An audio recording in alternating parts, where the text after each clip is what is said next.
This program features live coverage of an African safari and may include animal kills and carcasses. Viewer discretion is advised. Good morning, everybody, and welcome to the live safari. We are here waiting for the sun to rise. It's actually a very pleasant morning, and we're just spending some time listening to what's going on around us. We can hear wildebeest, we can hear birds, and we are looking very, very forward to showing you what the bush has to hold for us this morning. So, warm welcome to the sunrise safari, and let's get on with the live safari.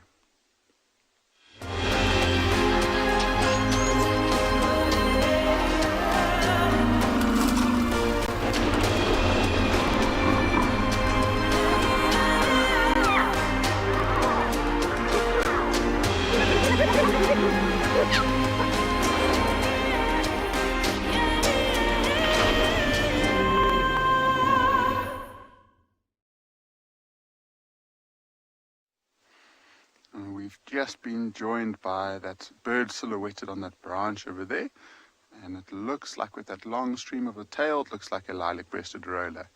Just look at the colors that we're experiencing this morning. The sun is just threatening to the right of the big tree and frame, so that sun within the next 3 or 4 minutes I'm sure will pick its head up. My name is Eric. We're here on And Beyond Ngala, and behind camera is Owen. And I'd just like to quickly show you what our plans are for the morning. So yesterday we spent a lot of time around this part of the river. That's where we sat and waited for that leopardess to get moving, and she eventually eluded us as she moved away from the river. We've decided to move more into this part of the reserve this morning, and that nice big pride of lions that we've got to know so well was seen yesterday, I think just at around 5 or 6 o'clock last night. So they might still be around this waterhole. If not, they might be down at that river. So we're going to start from here and make our way back up towards the waterhole. So hopefully some very exciting things, like I mentioned. Some lions. Owen's already promised us that he's going to find us some lions hunting buffaloes and all sorts of different interesting things this morning. And that sun is just coming. I mean, it's just so cool to be able to be sitting and watching the sunrise. And as we look out across this expanse of wilderness, it's just so amazing to know that there's just basically animals wherever we can set our eyes. Like I said, lots of birds are starting to wake up. That lilac-breasted roller looks like it's also waiting for the sun.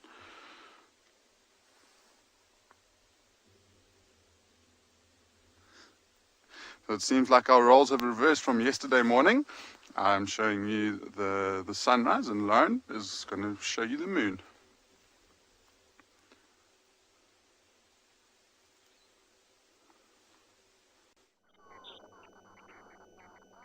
Good morning, good morning. Yes, I am showing you the moon. It's far too magnificent not to. 95.4% from my good old trusty moon app that I look at every single day. You can see it just glinting in the sky there. Now I've got many updates for you, but first things first, my name is Lauren and I do have David on camera today. Hello. So we went to the hyena den and no one's there. I will keep going to the hyena den until I find somebody. Now I'm going to keep moving because on that game path that we take to go to the hyena den, there's very fresh leopard-esque tracks, which is really interesting because just the other day, some of you may remember, the Nkahuma lioness also walks along that exact game path. So it's quite a prominent path that's used by many animals, and it just goes past the hyena den. So I'm gonna, now that the hyenas are not there, I'm most likely going to try and follow these leopard-esque tracks. I have no idea who it is, but the tracks are very small, which is making me think it's not Shadulu who's been around, as she's actually quite a big female, and her tracks are a lot bigger than the likes of Tandy. So we're very much looking forward to hear from you today on this extremely chilly morning. I'm going to guess here, I think it's 11 degrees Celsius and 51 degrees Fahrenheit. There you go. But my hands are not freezing this morning as they were yesterday, so it's pleasant. Now the hyena from yesterday, for those who were watching, we came across an injured hyena. I really didn't recognize it, but I didn't want to make an assumption because we couldn't see the spot pattern. We could only really see the face. And it's not a member of the Duma clan. Could be Elephant Plains clan, could be another clan, but it doesn't belong to the Duma clan. And when I went back to check on it, it was gone, which means it can walk, obviously. They don't fly. Hyenas don't fly. And it also went past the dam cam at around 8:30 last night. So it's wandering in the area and it's very injured. So maybe we will encounter this hyena today. It's feeling very sorry for itself, and I think it's going to do what all injured animals do, just rest. Stay away from everybody, stay away from communal areas, and just try and get a lot better before putting itself in that situation. So we don't know who that hyena was, but at least it's not one of the hyenas that we know. We have got screenshots of it now because it was on the dam cam, and at least we can try and pull out a spot pattern for when we see it again. But to be honest, that left ear that's flopped over, it's not going to recover. It's always going to have a floppy ear, which can help us identify it in the future. So hopefully, once we keep going back to the hyena den, we will see some individuals. Annalie, I would imagine so. I think it probably did have quite a rough night. It was feeling very sorry for itself yesterday. The wound on the ear, it was bleeding. There was fresh blood. So when we encountered this individual, the injury was relatively fresh. And I can only assume another hyena. That's going to be my guess. But just bear with me, everyone. It is a guess. I could be completely wrong, but I think it will have been a hyena battle, which made those, well, which gave those injuries. Okay, I'm going to go back to those tracks and see if we can try and find a leopardess for you all, as the sun is just about to pop over the horizon, and we're going to send you across to James to say good morning.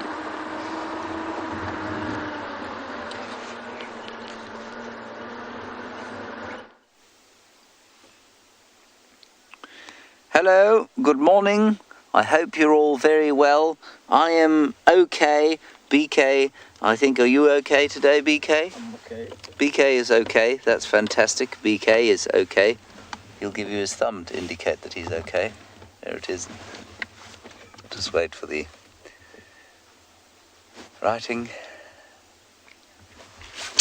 And back to the vultures. Now, we continue to be slightly confounded by things in this part of the world because there are vultures all over this block. We've had more flying in now in the morning when it is still cold, which is, well, strange if there isn't anything in here. We have had alarm calling impalas yesterday. I walked through here yesterday. I drove through here 4 or 5 times yesterday and came up with absolutely nothing. And so we are going to have to try again this morning because something died in this block. I don't know what it was. I'm beginning to think maybe Mulwati, the male leopard, has killed something here, and every time we've gone past him, he's just hidden out of the way. Anyway, we'll have another look through here this morning and then move on towards the east. You can ask us any questions that you might like to using the hashtag WildEarth on Twitter. Otherwise, the YouTube chat stream and the Twitch chat stream will suffice. And if you're very young, you may use the email address kidsquestions@wildearth.tv. So 2 white-backed vultures there. We've seen at least 5 flying into that general area this morning from 3 different directions. 1 from the west, 2 or 3 from the north, and then 1 from the southeast. So it's all kind of triangulating on an area around where those 2 are sitting.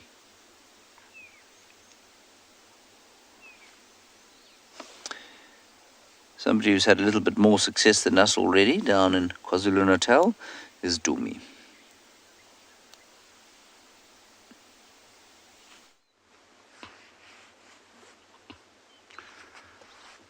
Good morning, everyone. Here is Dumi from and Beyond Pina Private Game Reserve. We just come up good luck this morning. We just located lion and lioness. They're busy mating. Okay. We'll try to see if we can come around and see if we can find them.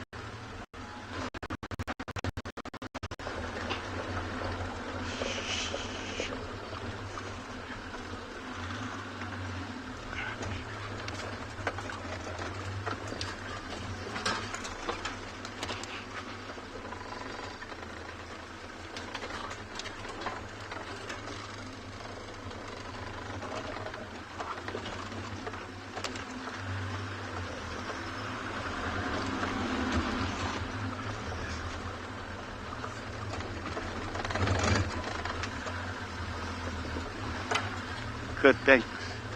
This is a wonderful, wonderful start for sure. Here we go.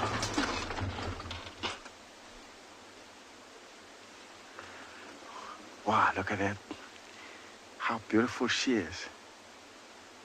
And he's lovely man. Wow. Here we go. We'll come around there.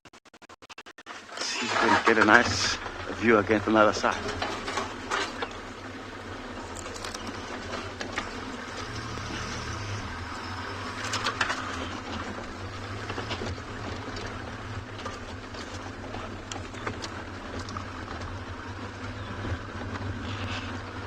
Okay guys, because they keep on moving it, as you can see them, while we're still here, we'll send you across to Ngala to just enjoy there.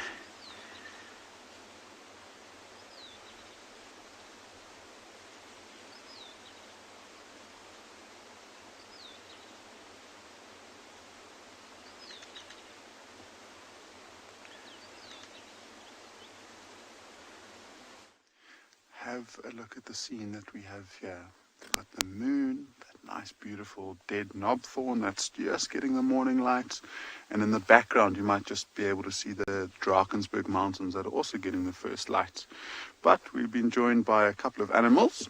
The first one quite noticeable, that big giraffe off to the right hand side, and there are a few more zebras around here. So we've got giraffe and a nice big herd of zebra. But that is just absolutely beautiful with that Drakensberg mountain in the background there. Let's see if we pan more left, we might be able to show you the zebras. They have just walked into the bushes, but it does look like there are a couple of giraffe that are moving out into the open. So if we give it a moment or two, the giraffe might come out. And this morning light is really beautiful. So there are those two zebra that I mentioned. At one point we had the zebra and the giraffe in one frame with the moon and the mountains in the background. It was really quite spectacular. And then another giraffe slightly further off to the left, with lots of zebra around it and behind it even. You can see the movement just by the left of its tail over there. It looks like this whole herd of zebra came up into these big open clearings, and they probably spent the night here. It's a slightly raised point, so you can see quite far around us, and it's quite important for them because they need to keep a lookout for predators around this area. And I mean, lions would definitely take the opportunity to try and hunt these zebra if they get the opportunity.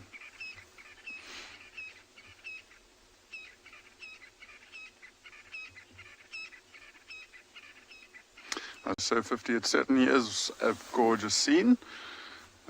We were on the mission to try and get into the area of where those lions were last left yesterday, and we drove past the scene and we thought it's way too beautiful not to show everyone what it's like. That giraffe walking across it. There's at least 3 or 4 giraffe here actually. Some zebra. I heard of wildebeest a little bit earlier on. I haven't seen that yet, but it's a phenomenal start to our morning.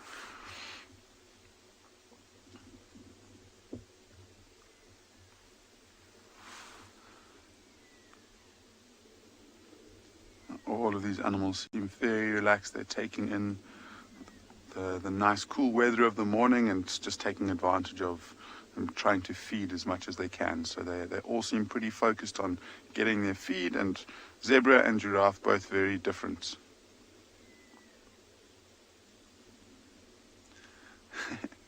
Indiegogo, yeah, it almost looks like that zebra would walk straight through the giraffe's legs, and that size comparison, like you say, is really cool.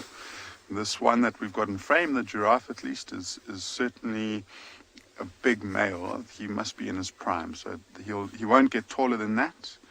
And the two zebras on the left of it look like they're also adults. I don't know how far away. It almost looks like it's in danger of getting kicked by the giraffe if it walks that close, but I don't think they're that close to one another. And maybe that zebra is about 2 meters behind it. Yeah. There we go.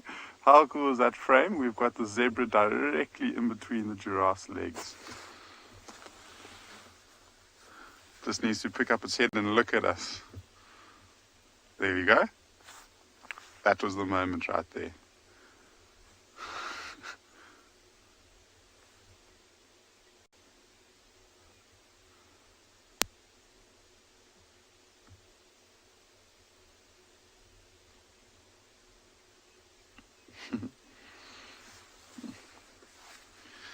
And I love, you can literally see how the sun is rising and the lighting on the giraffe is increasing minute by minute. He was almost completely in shade, and now most of him is in the sunlight already.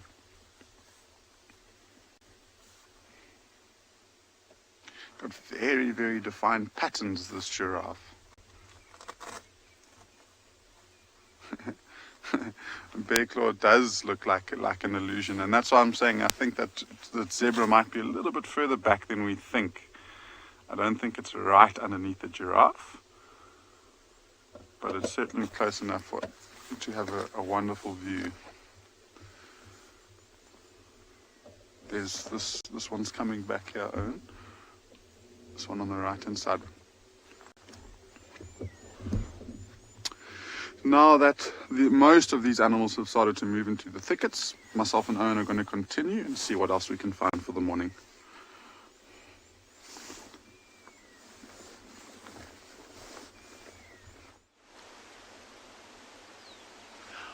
Welcome back, everyone, again. This is like a very stationary now, which is very good. They might start doing their business again. As you can see, they're just lying down for now. We're waiting for them. They might move across to us, passing us as normal. So we'll sit and watch what's going to happen. As you can see, the lioness, she looks very tired now. Must be have a long night. Oh, look at that yawn. Look at their teeth. Amazing. He's just watching here.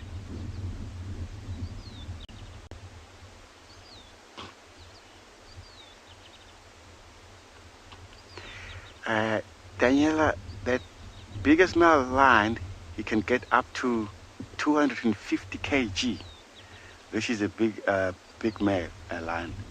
Like this is around 200 kg, that one we've got now.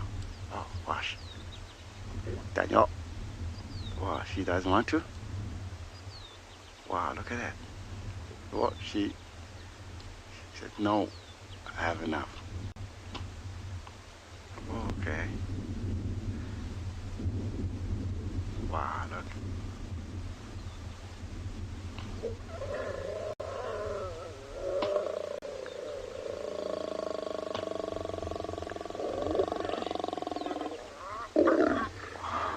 Sound is incredible, eh?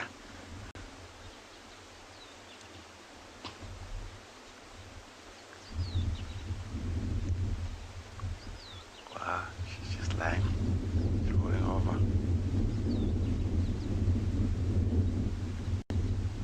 It's a lovely start for the morning. Look at this beautiful sun shining direct to them, which is amazing to see that. So it's a lovely day as well. It looks like he's also going to lie down just to give a bit more rest. Wow, it must be something she picked her up there. You see the way she's looking. Not too sure what it is.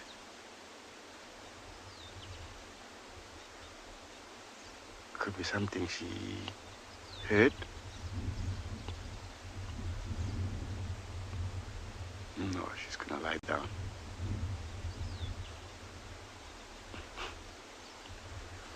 As you can see, they came from that direction. Not sure where the rest of the pride. And because she's one of the mountain pride lioness, and she just hooked up with that male now. They must be separate from yesterday, because yesterday we did manage to find like 4 sabarat all by themselves. I was wondering where she was, but now I know why. They've chosen a good place to be around. Nice open area up on this mountain, which is beautiful morning for them as well.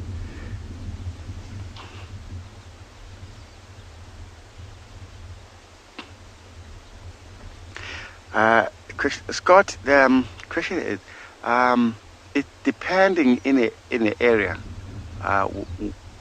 in a pride, they can easily get like 10 to 15, because also help when they're hunting, especially like a big mammal like a buffalo. But usually they can be like 10, 7, but usually they can be like 10, same pride.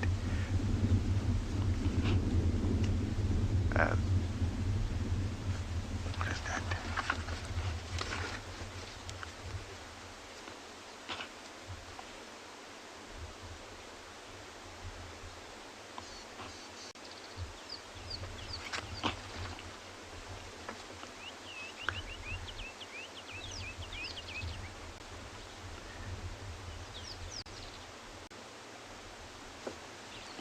Wow, he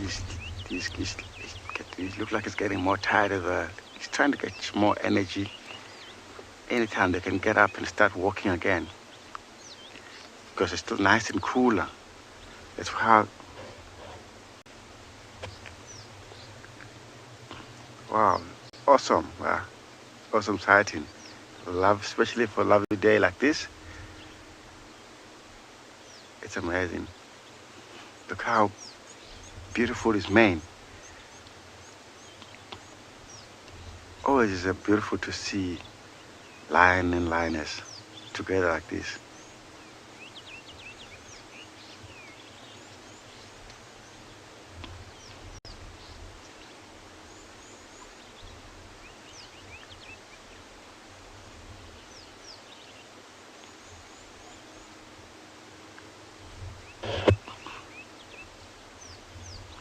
I'm just getting to see what she's keep on looking around. Because I got no idea where his brother, because his brother was in the south yesterday, and he came back last night, and it looks like he hasn't get a chance to. He's not welcome to join this. So I was just wondering if she's not trying to find him, because she will make sure his brother also get a chance to mate as well. Otherwise, there's no survival for the cubs. So but he won't like that. But she has no choice. She have to make sure. Look his size of his paw, and you can see how big it is.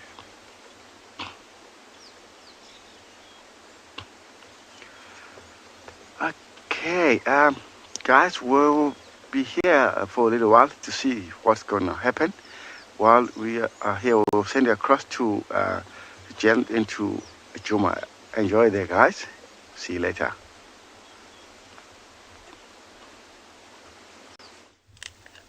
Well, we've solved our mystery. We've come across a hyena eating a carcass of something, probably an impala. It smells pretty fresh, so it doesn't smell rotten at all. It must have been here. Yesterday we drove through this area 4 or 5 times, David and I, We couldn't find anything, we didn't hear any sounds of feeding, and so I suspect there was a leopard lying in this thicket. And that leopard has been chased off, I would say relatively recently, by this hyena. And it is now polishing off what we think is an impala, but we haven't seen nicely. Now that's a bit grim, but just have a look at this magnificent white-backed vulture that is, for some reason, decided it is not afraid of humans. And it is sitting only, what, BK, 5 meters from us, maybe? It's just magnificent. Look at it. All the other vultures got up and flew off and were sitting in the trees around us, but this fellow, this fellow is sitting watching the meal, thinking to himself, I'm pretty sure that those human things won't harm me, so if this hyena looks up for 1 second, I'm going to get in there and grab something. I suspect this was an adult male impala, a big one.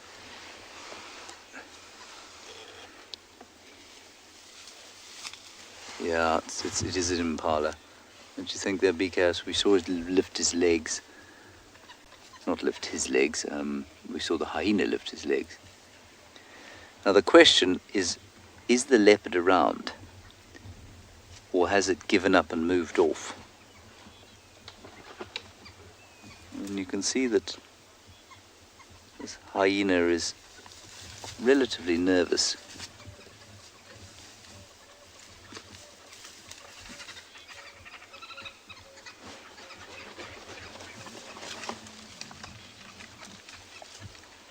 Let's just wait here and see.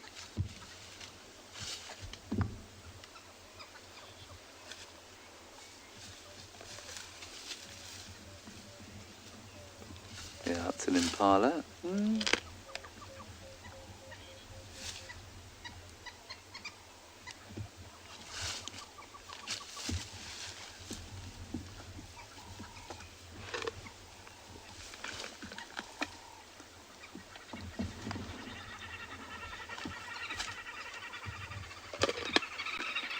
Maybe it's definitely not an adult male.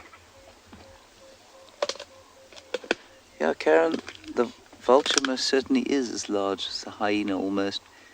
He's not nearly as heavy or strong.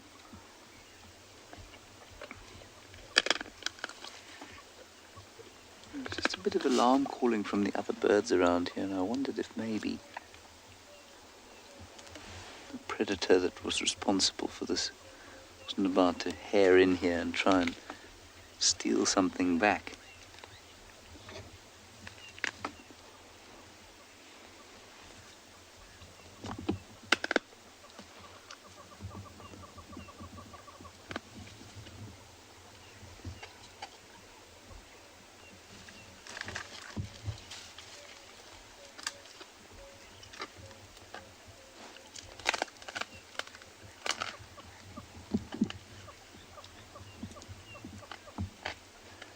Daniela, it depends on what the hyena's eaten.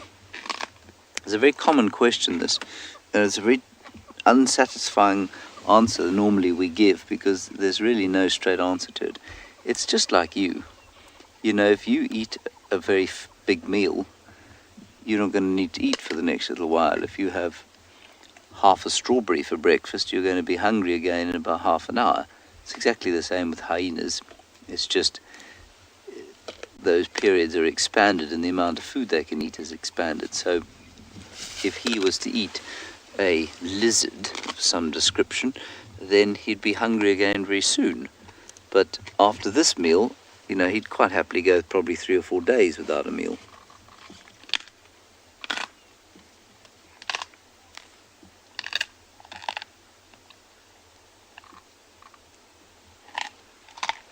Ooh, that sound is just amazing, isn't it?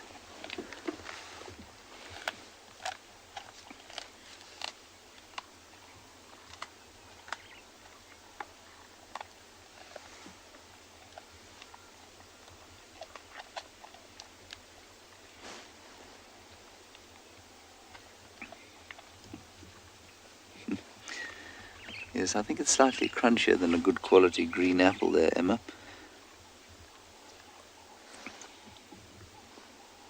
So he keeps looking up to the south there. I wonder if that's where the hapless leopard isn't waiting.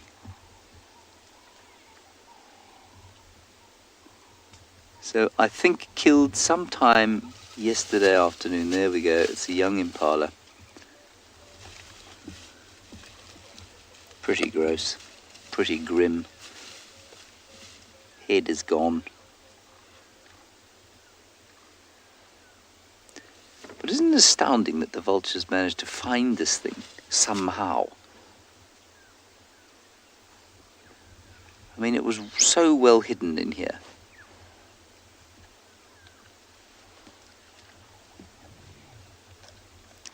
Now, which leopard was responsible, we don't know, but I suspect it was our pal Mulwati, because he doesn't hoist his kills. And there are some imminently hoistable trees around us. And I don't know, that's not a massive impala. You know, I think a leopard with a quarter of a brain would have put it up a tree if that was what they did. Ooh, there goes a leg. Gonna get pretty grim. Ugh. It's like, ugh. I guess it gives you an idea of the power in a hyena's jaws.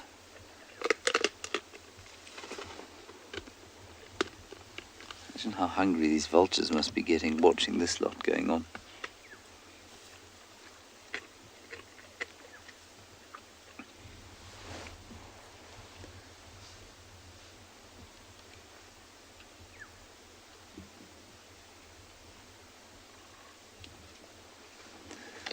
Let's shift very slowly in my seat and see if I can see anything behind us. BK, my earpiece fell out. As she said, you can send us over to Taylor. Oh, Taylor's got something very exciting.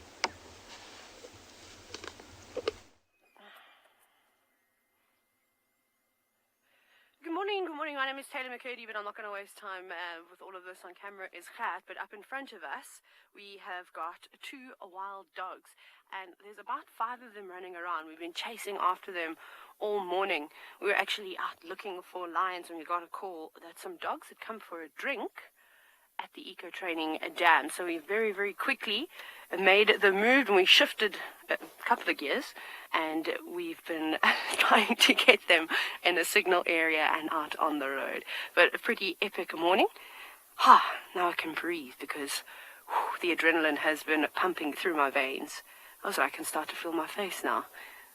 This is awesome. So I'm not sure of which pack it is. I've only seen a wild dog a handful of times. In the last pack I saw there were 24 members, but I don't think that this is the same pack.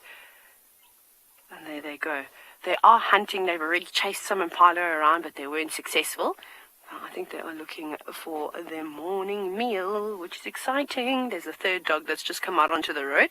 Now, the road that we are driving down and along, there are big power pylons that run from Palabora all the way into Hoedspruit, so you are going to see them, but it's a main sort of cut through road. But we have to, of course, pick up the pace so that we can keep up with the dogs. There's the 4th dog now. There should be 1 more, and that could pop out at any moment. But how cool! There it is. Oh, there's more. There's 6. I'm just gonna. Sorry, Gert. I'm just gonna roll behind them until we get past this power line. Hi, puppies. And then we should get a view here. There we go. That's very nice. So please remember to take some screenshots for us, because it's interesting to figure out which dogs are which, as we have a wilderness area where people live called the Wildlife Estate, just outside or just inside Hoedspruit, and that's on our southern boundary. And the dogs come in and out and go into that sort of suburban area too. So there should be a lot of IDs on these dogs. Sorry, I'm just going to move forward. Sorry.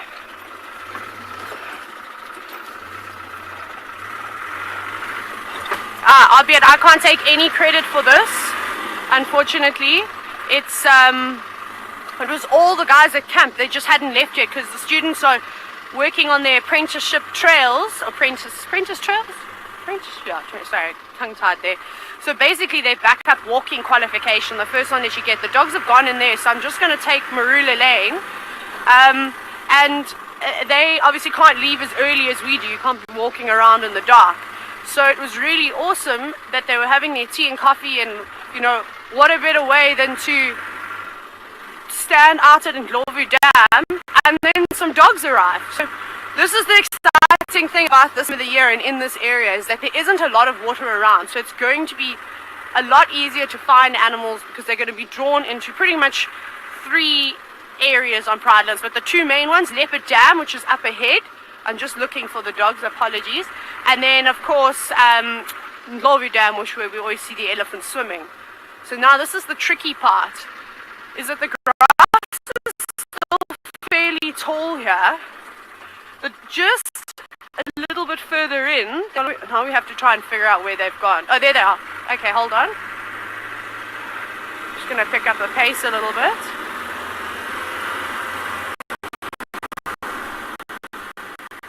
Now we should get a nice clear count of them. They're just up in front of. If you're going to run, puppies, go to the dam, please. They are on their way towards Leopard Dam. Okay. Sorry for the signal break up, but it will be worth it. Just going to quickly down these trees.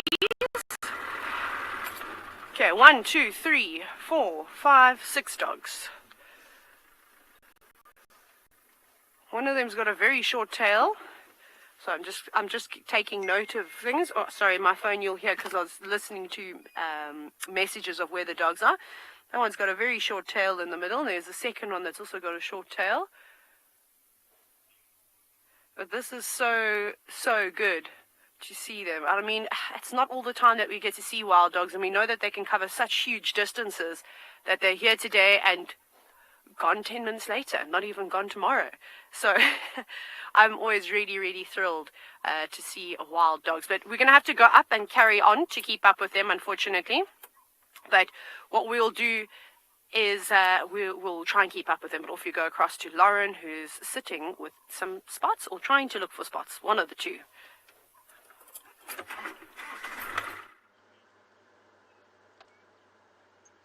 I am Kuchava and Cub are about to cross this road any moment now. We want to get a visual of them because once they cross, they're going to go into Torchwood. So we have been informed it's going to happen any minute now. I'm just going to turn this radio down, but I wonder if we've been a bit premature. For those of you who maybe are not sure who Kuchava is, she's a female leopardess and she is our Queen Tandy's daughter. She's a gorgeous leopardess and she has a cub, a young male. And they're always on Chitwa. Chitwa's an area we can traverse, but Torchwood is not. So she's apparently about to cross this road. And it would be so wonderful to see her. I've not seen Kuchava in quite some time. And both of them are mobile. They're not on a kill. Oh, Kuchava, darling, where are you? I think we may have to sit with our patience pants on. Shall we go a little bit forward, Davi?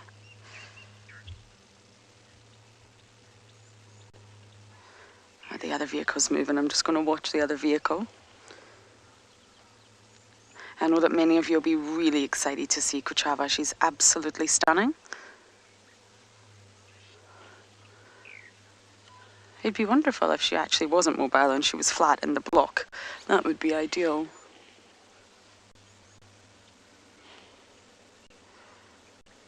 Okay, we do have another vehicle coming towards us that's also looking for her. We may have to stop and talk to them. Morning greetings.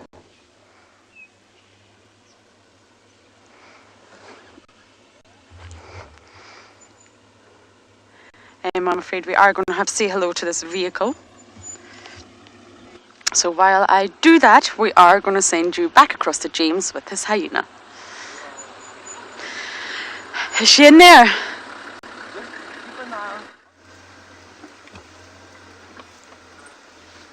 Hyena is moving in a circle with a headless impala. It has picked the thing up in its jaws and is now wandering off towards the south. Oh, we're going to get stuck if we try and go there. We've done a fair amount of that in the last little while. This is totally bizarre. Oh no. It's not going anywhere near a den site at this stage. Going off towards that termite mound.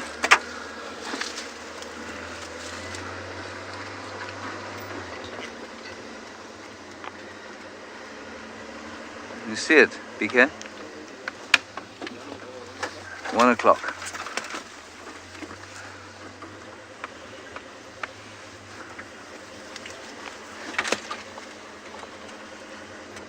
You still see it? 12 o'clock. BK can see it, everyone. I can't.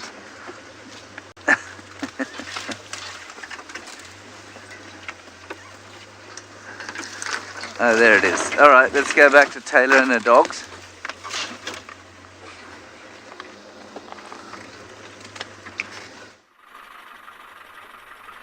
We've got the wild dogs chasing all the impala around now.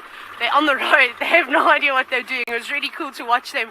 They sort of had their shoulders down trying to use the length of the grass to hide themselves.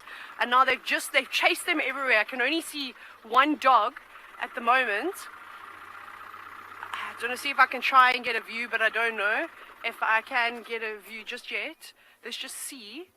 No, they've all gone. But this is very typical of the dogs to spread out like this. I'm going to quickly go and see if they've gone to Leopard Dam. But some of them ran in here, and then one ran across here. Here comes a dog.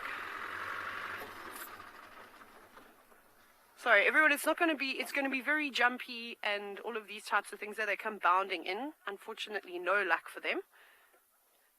But they're persistent. And remember, they can keep this up for hours and hours. They're not like a leopard or a lion or a cheetah that tires after just 1 or 2 attempts. They are built for stamina and can run and run and run. So 2 now crossing. Probably going to go back and see if they can regain and join the rest of the pride. Didn't hear anything, so it's hard to say if they did maybe catch an impala in here already. There's another road that goes around. I don't know if this is going to be... No, they're coming back. Just trying to get you a gap. There you go. There, the dogs are meeting up again. So that means that they were not successful. They're going to run maybe straight towards us. They're running back again. So it's just the 4 of them. And we did count 6. So I was whispered some information. Apparently this pack was seen in Royal Malawan last week sometime. So they're doing a fair amount of travelling, and that's in the thorny bush area. Sorry, it's a bit difficult. There's no vehicle behind me here. How far back? Sorry, I'm just trying to make sure that I do not crash into a car. That would be devastating. I'm just going to reverse into the bushes. Yeah, sorry, it's gonna be super tough.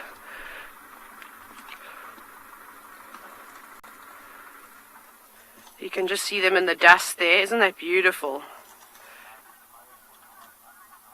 That is really, really amazing. It's all the dust that's just been kicked up from the vehicles driving around. But you'll be surprised when those dogs run, they also kick up a fair bit of dust. And of course on Marula Lane, our favorite road. So it is rather gorgeous. Okay, well, we're going to just try and keep up with the dogs and stick with them for most of the morning. Off you go across to Pinda to see what's happening there.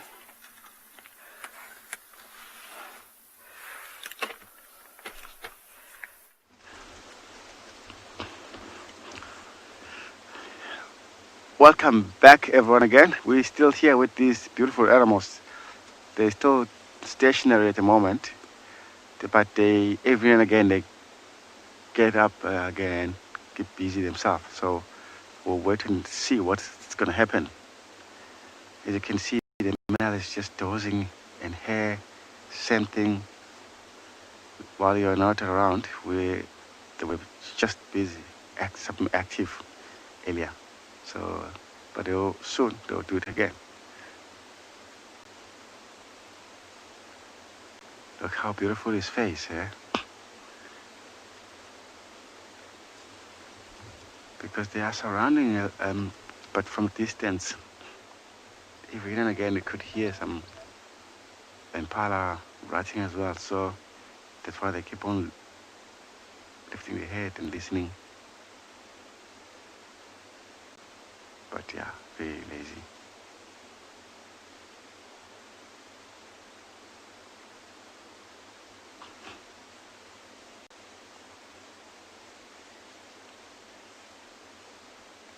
And it's amazing that he doesn't want his brother now because he's busy with the lioness. But as soon as he's done, he's gonna go back to join his brother to make sure they patrolling all the territory because they have to. Because when the new calves get born, they need to be protective as well. Oops, here we go. Go left again. How lovely is that? Right next to her.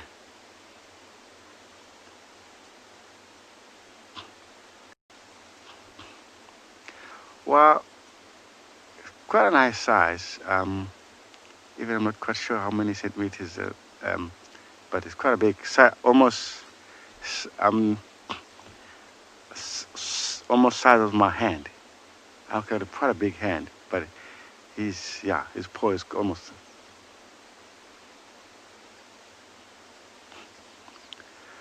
Okay, as you can see, guys, these lines are going flat again. So we'll be here. We'll send across to Roran with some leopard there. Try and find some leopard.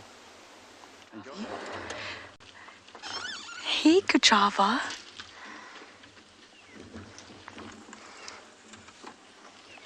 I can't see the cub, but the two of them were traveling together.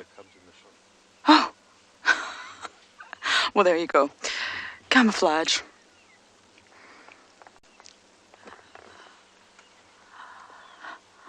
Oh, you're looking so much older. That cub has grown a fair bit. It's a male. She's gonna walk in front of the car. Crossing right into Torchwood. This is Gowrie male. Look at that shadow.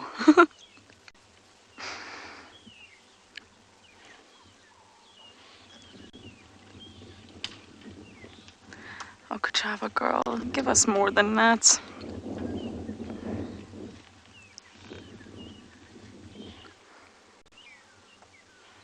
The cub's there.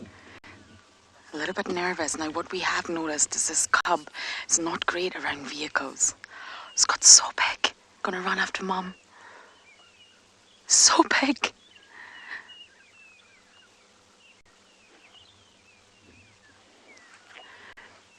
And unfortunately, everyone, off into Torchwood they go. Heartbreaking.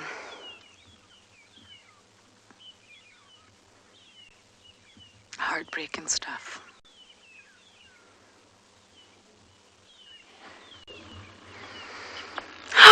But any view was better than no view. So that's Kuchava and Cub. Oh, Rosemary, thank you. You're saying that was everything, though. Thank you, Rosemary. I'm glad it was worth the wait. Patience pants, put them on, sit and wait it out, and it's always worth it. And there's a lot of thank you. There's a lot of vehicle traffic at the moment, so I'm just going to let everyone move, but we won't be able to give you any more views of Kuchava. Ah, okay. good start to the morning though, I think, and I think I must go back and check my hyena den. So this is Torchwood, and this is Chitwa. And we can traverse Chitwa, but sadly not Torchwood. So that's why we're not going in, everyone. We don't have traverse there. Let's try and see if we can see a spot. One single spot moving off. I doubt it. Now, Kuchava's territory is very much to the east. She doesn't come onto Djuma, she really doesn't. She stays on the Torchwood side, which is eastern property to Djuma, and then Chitwa. So she covers a large wedge to the east of us. And of course she's royalty. Tlalamba's half-sister, Tandi's daughter, and Kuchava's father is believed to be Mvula. She had a litter of cubs, I think, last year that wasn't successful, sadly. And she had 2 cubs this time, but only 1 cub survived. And it's a little boy, and he must be over 7 months now. So he must be reaching the 8 months mark. He's younger than Sibui's cubs, but he's looking big. Long, he's definitely growing. But he seems to be really, really skittish, and I wonder if something happened to him and his sibling. And obviously the sibling is no longer with us, and this has made him slightly skittish. But that was a good side thing. Very happy we managed to capture it for you. So we are going to head back into Djuma now, and as we do that, we're going to send you guys across to Dylan to say good morning.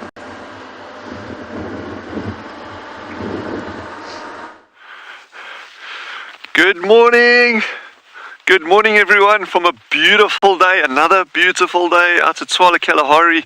Jean-Ray and myself, Dylan, we're going to be just adventuring out here again today as always, trying to see what we can find, and it's great having you all with us again as always.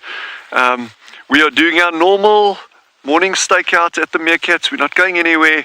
There's and dare I say it, because I don't want to jinx it, and I've got a bad habit of jinxing things like that, but there's a pretty good chance, no, I shouldn't say that, there's no chance of seeing these pups this morning, absolutely nothing whatsoever. We will not see meerkat pups this morning, but maybe we will, you never know. But I'm just going to stick here, we're not going anywhere.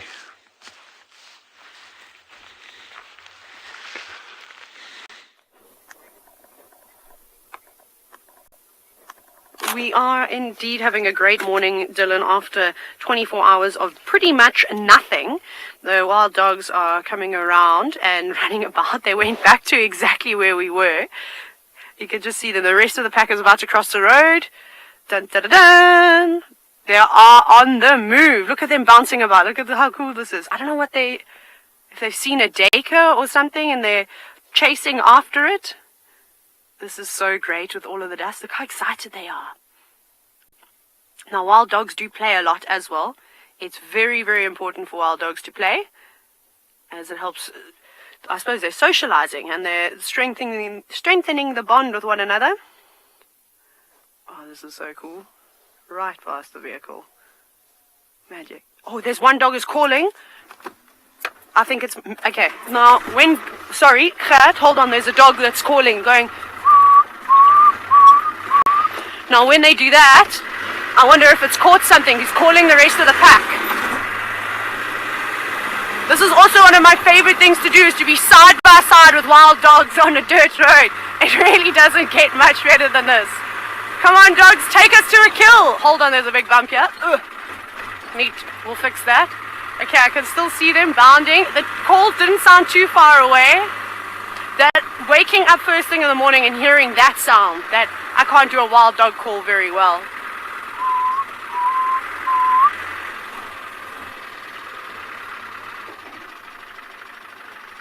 Okay, they dashing in now.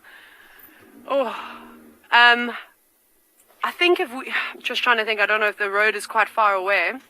I just want to hear if I can hear that other dog calling again. Oh my goodness, it's so thick in there. I don't know if we're going to be able to. Okay, someone's going in there to follow them, which is perfect. I'm going to be able.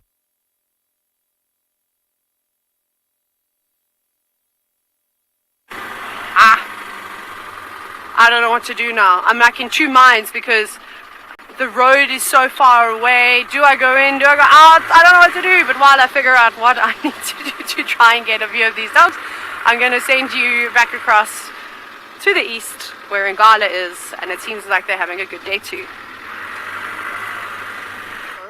We are taking a quick little diversion from the plan of looking for those lions, and the only reason we're doing that is because we found tracks of a single cheetah that was walking in this direction.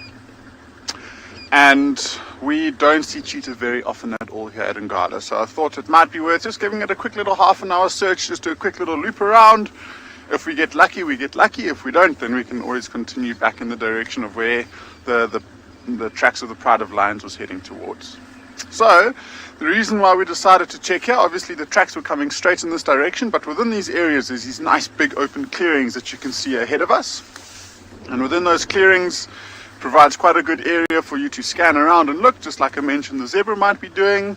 So it's good for prey species, I guess, like impalas, zebras, wildebeest, to come and congregate into these areas, which then will draw cheetah into them. And everyone knows that cheetah is a very, very explosive, very fast animal, and so they really rely on these nice big open spaces to reach the speeds that they need to get to try and successfully hunt something. It's always worth checking here. It's still really nice and cool. There's quite a strong breeze blowing at the moment, and so I think it would probably be taking this time of the morning to be moving around and hunting. So I'm just checking carefully pretty much wherever we look, seeing whether it might be using the tree line as some cover, so it might be sitting in the shade, or it could even try and find a little spot of elevation to scan just a little bit further in. I do see, Odin, there's a nice big bird of prey that we can quickly have a look at on the big marula on the left there. Let's see. Looks like it's spending some time soaking up the sun. Really, really nice pigs of brown, quite a lot of different shades of brown, and this looks like a tawny eagle.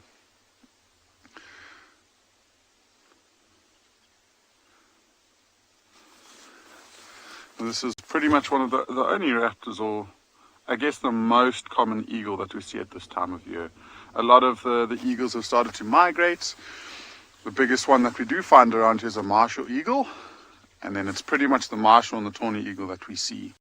And because there's a slightly less or lower density, at least, of these big birds of prey, we've been noticing a lot of the smaller birds of prey that have been making an appearance in the winter time. It'd be nice to see things like shikras. Okay, yeah, so I think we'll carry on from here and see if we can quickly do that loop to see if the cheetah tracks come out. But we'll send you across to Juma, where there's some birds fighting to the death. Battle royale here between two crested francolins, deeply dissatisfied with each other's presence. Either that or they're about to mate. I'm not sure which. I think it's a fight. Naturally now taking place behind a tree.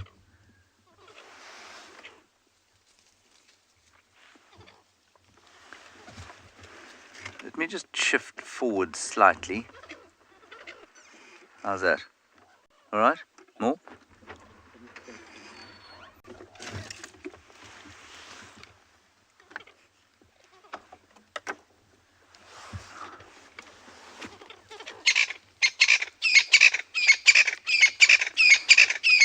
So one behind us getting in.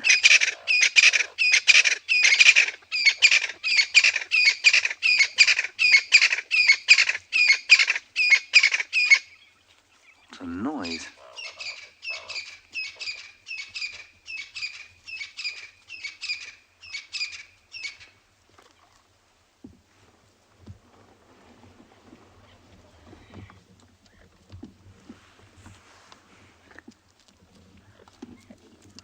Now we're going trotting over behind us because there's another francolin that side. I think he's going to have a go at that one.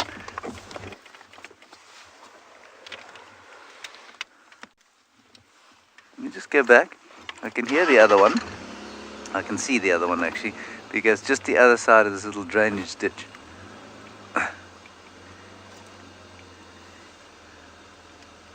You see our first pal. Oh, there he goes. He's just gone in there. Territory, Linda. Territory and ladies. Same thing that most males fight over. He's just gone into, yeah, exactly where you're looking. He's just in there. And now there's one coming from the right. Let's just keep our eye there. There, can you see the one now coming from the right? There we are, well spotted.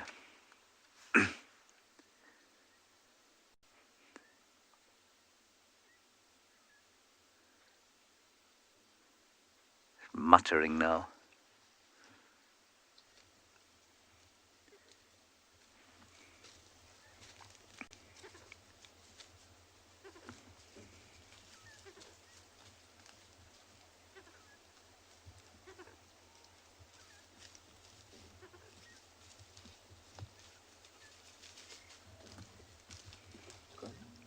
Gone. That was fascinating. Angry Franklins.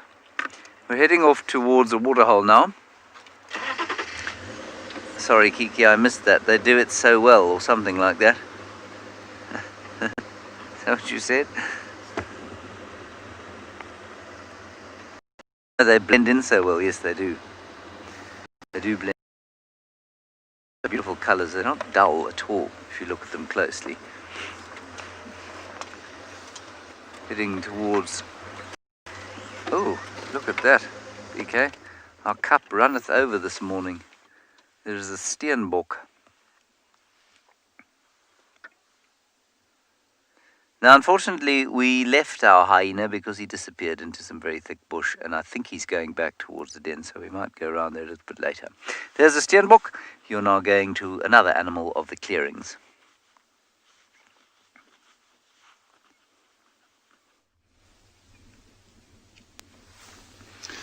We've got one of the pairs of blackback jackal that I don't think I've actually seen, and I'm very surprised that they are obliging and just relaxing in the open sun this morning. Not really paying too much attention to us, and it must only be about maybe 20-25 meters away from us. Not often you get to see it sitting like this. Usually they watch you and then they'll inevitably turn and scamper away from you. It's so nice to see, and it's found itself in a little bare patch where it's just basically open sand and there's grass around it, and I think that is a spot where a wildebeest has come to mark its territory.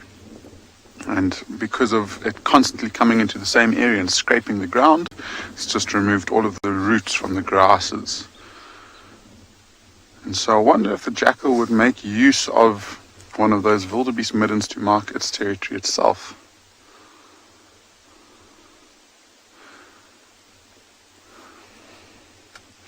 Seems to have at least be listening into the bushes behind us. And there's actually a couple more jackals. You see them, Owen? So I'll try and get my head out of the way, and they're all basically in one line facing away from us. So that's the other one, and then the other one is quite a lot further back. And those two there seem quite a lot lighter. They don't really have as defined markings as the one that we've just been watching lying. So this could be two youngsters that are basically reaching maturity now, by the looks of things. So maybe it's a parent with two older pups.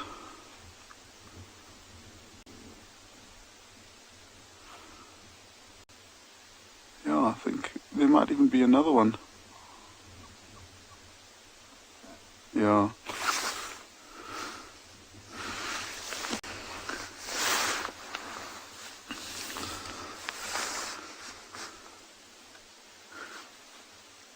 Alamo, yeah, they are definitely at home, and this would be their territory, I guess. So somewhere along this area there would have been a small little burrow that the female would have given birth to the pups, and they would pretty much hang around this area, at least for the pups, until they reach maturity. Sometimes they'll stay for another generation and stick with the mother and father.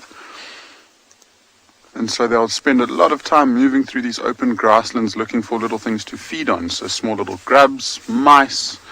They can sometimes hunt slightly bigger things like big birds. I've seen photos of jackals hunting kori bustards before, which is pretty much the heaviest land bird, at least, or flying land bird. And so they are capable, if they work together, in hunting quite big things, but usually it's like little rodents and mice and a few other things.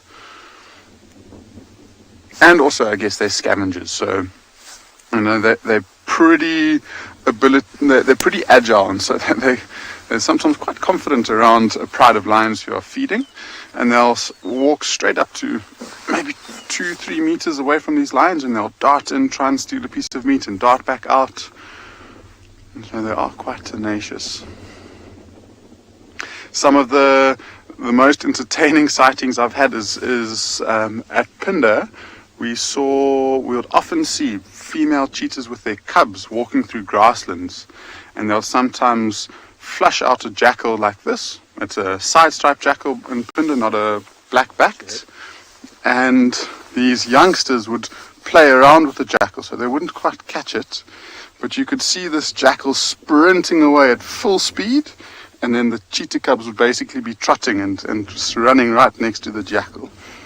And they'll play around with it for a little bit. The jackal would bite and try and fight back, and then eventually... So Karen, you're asking if jackals and foxes are in the same family, and they are certainly relatives. They look very, very similar. I mean, we've got a couple of different fox species in southern Africa. The one that to me looks the most similar is called a Cape fox, and I'll quickly show you what it looks like.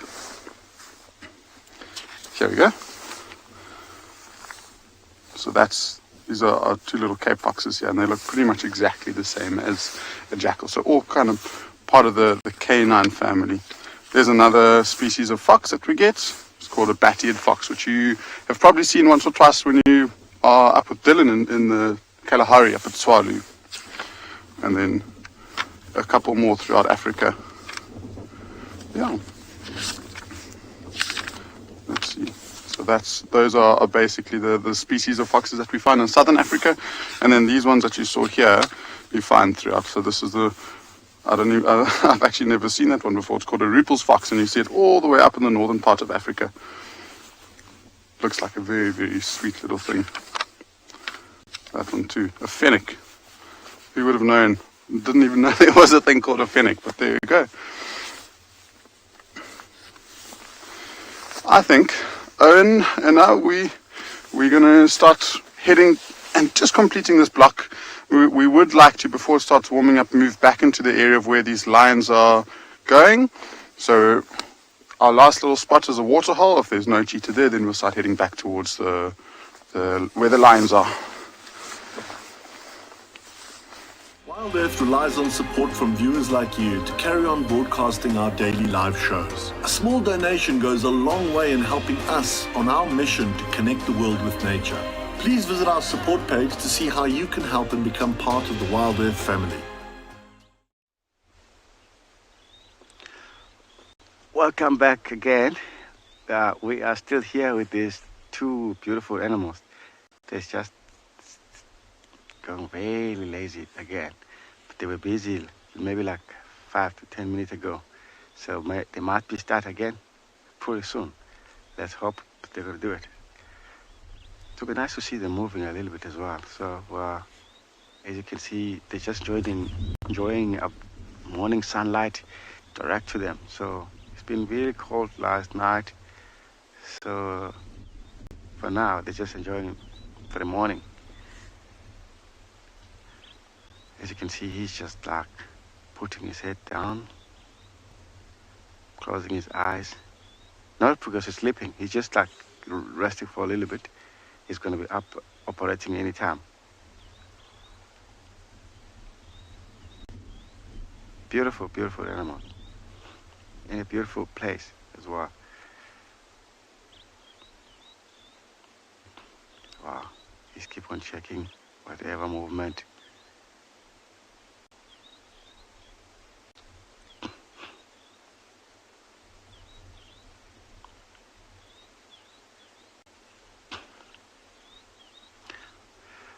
Scott, this lion is part of the big pride, and especially that lioness, she's one of the like 8 in the pride. But the male, he have 2 different pride he's operating. He has this pride, and there's another pride also up on the western part of the reserve, which is 2 different pride of this male. He has a brother, which is a big pride for them, for the 2 of them. Scott.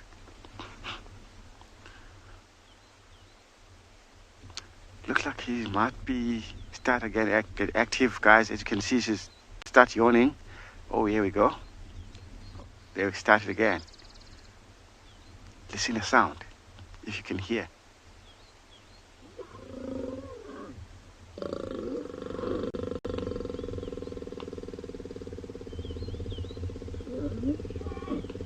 Nice.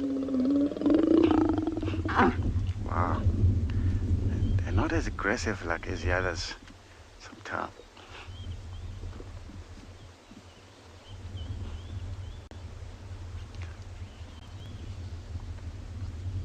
Look at this, look at his shape. He's looking at, there were some volupus earlier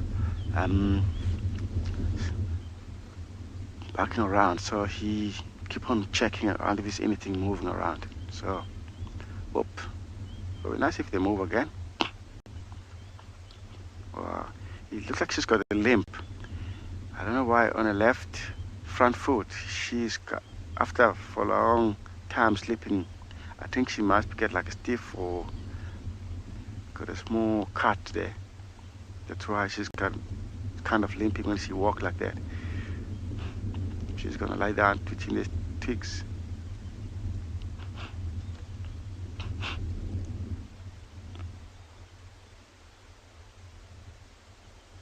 He's following her. I think it's not a perfect spot for them to lie down. Might be a lot of sticks in there.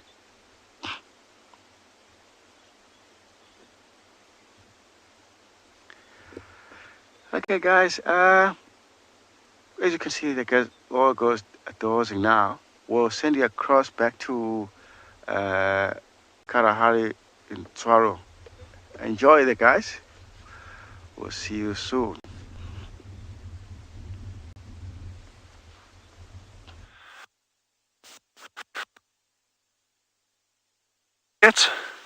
The sun is well up about 5 minutes ago, and I'm just going to move across here a little bit.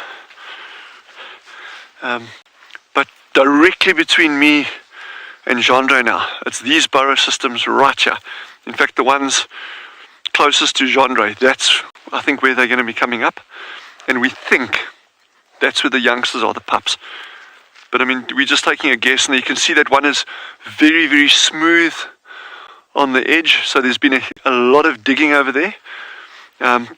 Whereas all of these other ones, it's just the normal tracks around the outside and that. So that one there where there's been a lot of excavation going on, I think they've been maintaining that burrow. So if I had to take an absolute flying guess here, I'd say that's probably where they're going to be popping out. But soon. Oh, here's one just to the right, to the left there, to the right. I've got 2 choices, left or right. Okay, but we're talking about the pups, where the pups are going to come out. Yeah, I did get there eventually. No laughing, please. This is a very serious situation.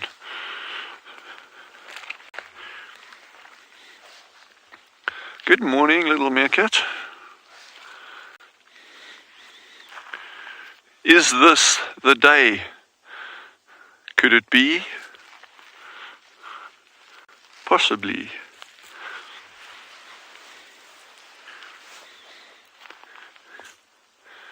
Ooh. So that's little, that looks like the alpha female. Or not.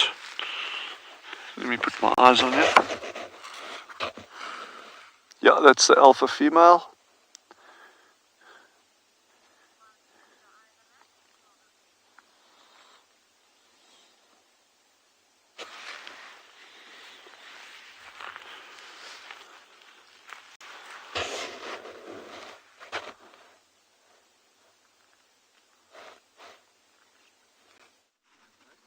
Now this is an unusual sight for this time of the year.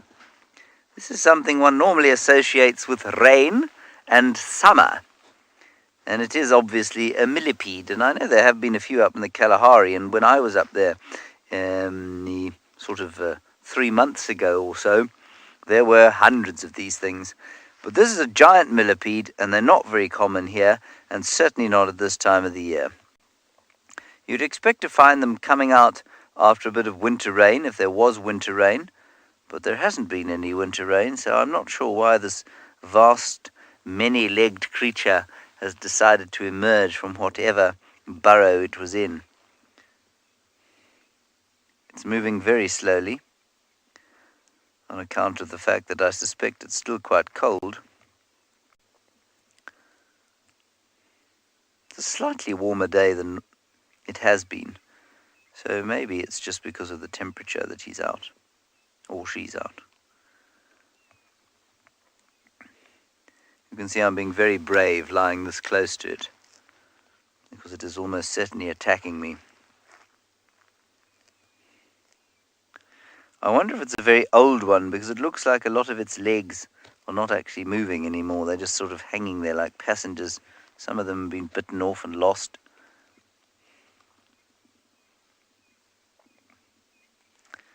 Bad luck, old fellow.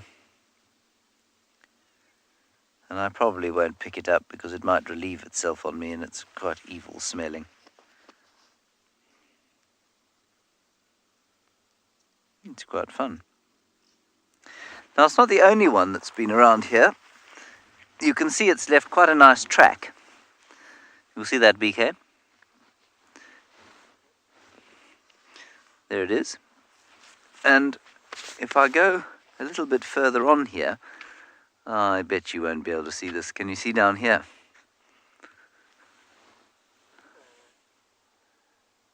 Can you? You can see another one. Not. Okay. Another one did come across the road where I'm sitting here. So it's not like they're entirely alone, or this chap's entirely alone. Good luck, my friend. May you pass into Torchwood in a state of happiness, and may you find whatever it is that you're looking for on this, winter's morning.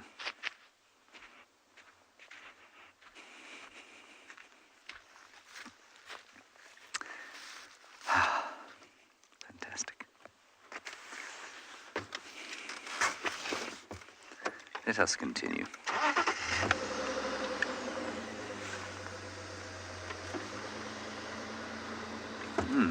And Carl, I would give the millipede some socks, but I'm not sure if you're aware of this, but socks are basically, Djuma is the place that socks come to die or disappear.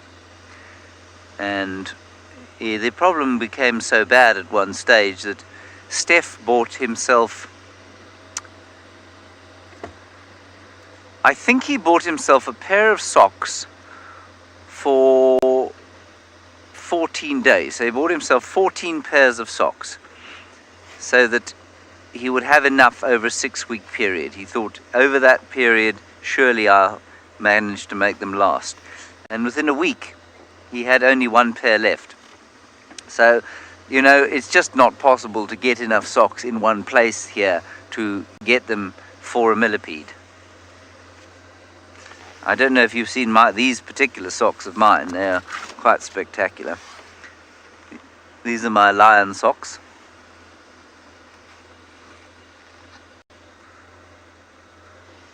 I think they go rather well with my shoes.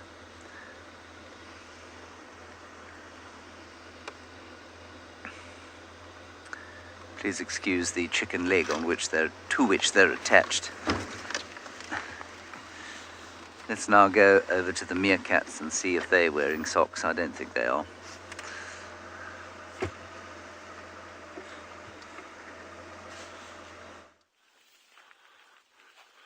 So we've got two that have popped out. There's actually a third one that popped out a little bit closer as well, but that one went straight back down. Distance is still quite long. From where I'm standing now, this is about 20 yards from them, 17 yards, 17 meters. And my shadow is actually just in front of the burrow. And they're watching something far down there in the distance. What are you guys watching? Lots of birds flying over, doves and things.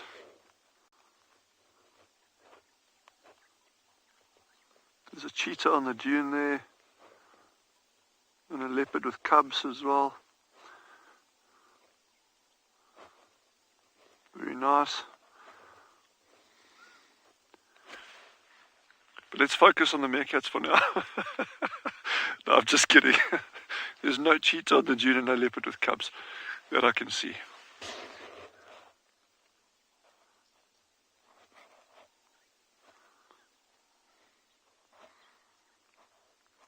There was a single brown hyena that had actually passed just where oh, there's a sable bull. That's what the meerkats were watching. There's a big sable bull, a huge sable bull. I'll tell you when he comes out. There's out in the open. I think he's still obscured from John Dre now, so give it a bit of time. When he walks a little bit further down, we'll actually cut him. But just so you know, just for now, there's a sable bull walking in the distance. But we'll have a look at him just now. But that's, again, we hadn't seen that animal, but these meerkats had picked it up before we did. So whether they were actually seeing it, or which I doubt just from their height, but I think something had drawn their attention to it there. And that's what they had picked up on, even before we did. The old Gendre's panning to it. There we go. You got him, Gendre? Yay, look at that. Good man, well done. What a beautiful animal. Eh? So those are the bulls, the females, that lovely, rich, russety, well, actually, color sable. And black color. It's not a particularly old bull. He's still got a lot of growing to do. Those horns aren't that long yet. But what a sight. Eh? That's the thing. When you're in your garden, just take note of what birds are doing. And, you know, if you've got a dog and it looks in a direction, it's telling you things. It's giving you clues about what's going on around you. And the same, if you're following a leopard or sitting with a herd of impala or whatever it is, animals give you clues constantly.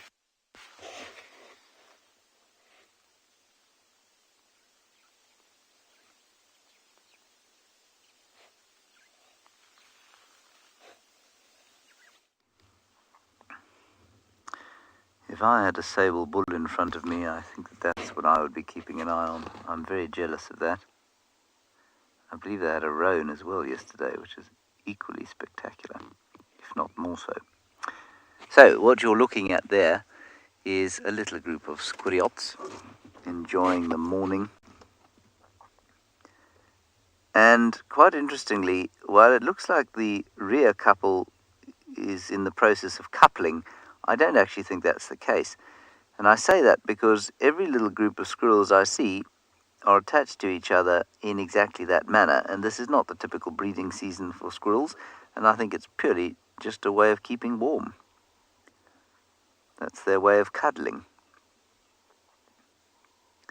And in fact, if you look at that little grouping, it's a youngster with an older one. Doesn't it just look like the most perfect place to warm up? Safe up top, full sun, all your friends. And as I like to say fairly often, the only thing missing there is a good espresso or cappuccino and a freshly baked croissant. Because everyone should have a freshly baked croissant in the morning. or as we say in South Africa, a croissant. Emma reckons that this scene calls for a pain au chocolat. Yes, I wouldn't mind one of those either.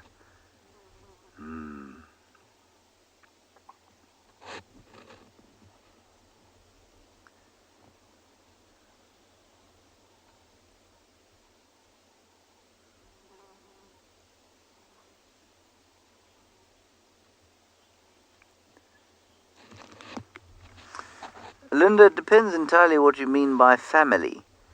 So I don't think it's a nuclear family with mummy, daddy and 2 babies. I think it is most likely the standard squirrel situation of a couple of females and their attendant offspring. I think that's how it goes. So no, I don't think it's a family in the way that you and I would think of a family. In terms of a squirrel family, yes, it's a squirrel family. That makes sense?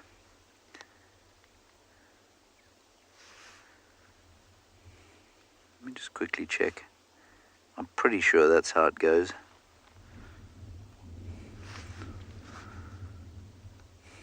Let me just quickly check this, unless there's something absolutely crucial that you need to rush off to.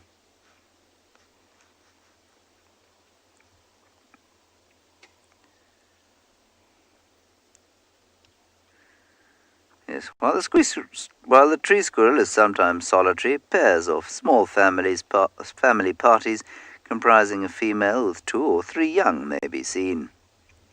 So, either solitary, in pairs, or in small family parties comprising a female with 2 or 3 young. Viljoen found that groups consisted of 1 or 2 adult males or females accompanied by sub-adults.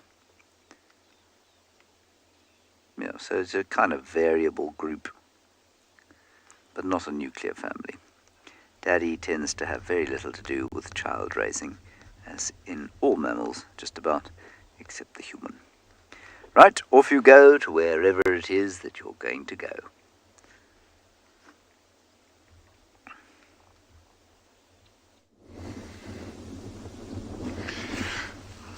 We've come towards this waterhole to see what we can find, and there's been some really pretty bird life. That yellow bird in pictures called a yellow-throated canary, and then, or yellow-fronted at least, and then directly behind it is that iconic African fish eagle.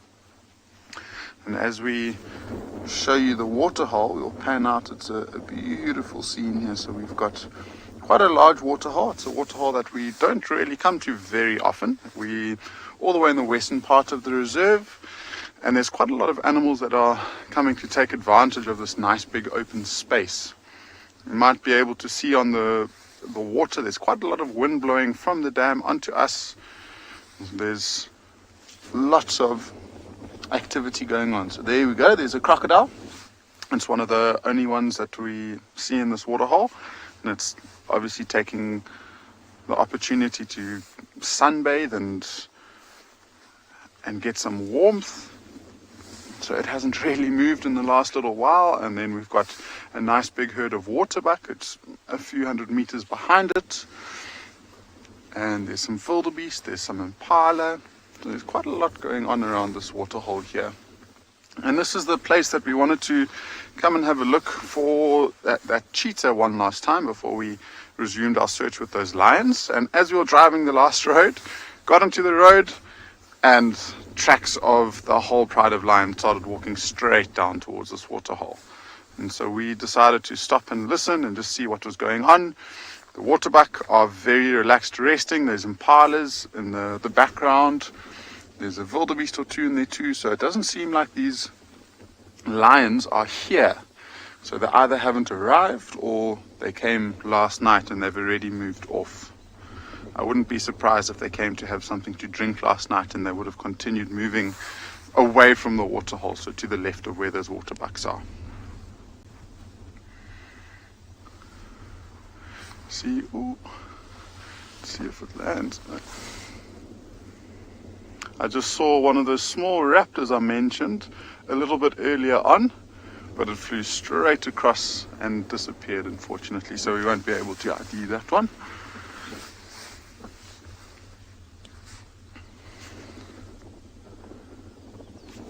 one of... Yeah. Critter Freak, I'm glad you're excited about the crocodile. This is pretty much the only waterhole in the whole of the reserve that we have the potential of finding a crocodile, and sometimes we see 2 or 3 of them, sometimes it's just the one. But very, very close to this one there is another waterhole, so if the other 2 aren't here, they're more than likely in the other waterhole. We were actually a little bit concerned last season because this waterhole was almost completely dry, and we were wondering where these crocodiles would have ended up, and they would have had to move to try and find water. But luckily we had such a good amount of rain, it's filled it up quite nicely, and this should carry us through into the winter time. I mean, into the next summer at least.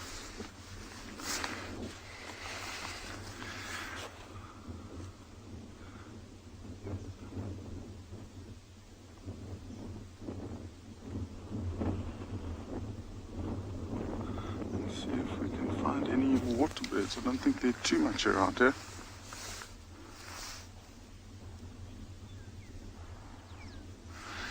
Megan, there's lots of variety around here, and I mean, this is the one thing I love about coming to a waterhole at winter time, is it's just so full of life.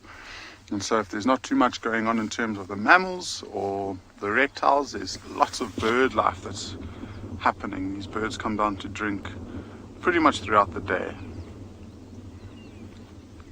So it'll be interesting. So we've got impalas, we've got wildebeest, waterbuck, hippo. That's 4 different species of mammals, 1 reptile with the crocodile, and I haven't even started counting the birds, but I would probably guess within the region of 15 or 20 different species of birds around this waterhole if we were to look quite hard.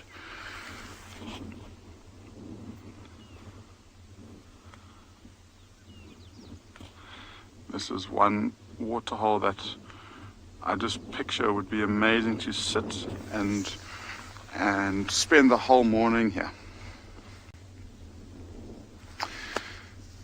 So we'll give it a few more minutes before myself and Owen move on and see if we can catch up to where those lines were heading.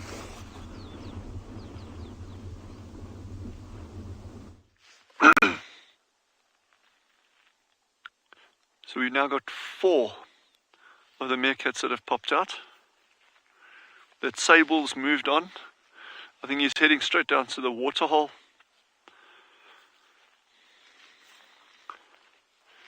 And in the far distance, we're not going to go there now, but we'll have a look when they move across our front there later. There's a small group of springbuck. I think the meerkats heard them. Okay, that's very weak for this time of the morning, but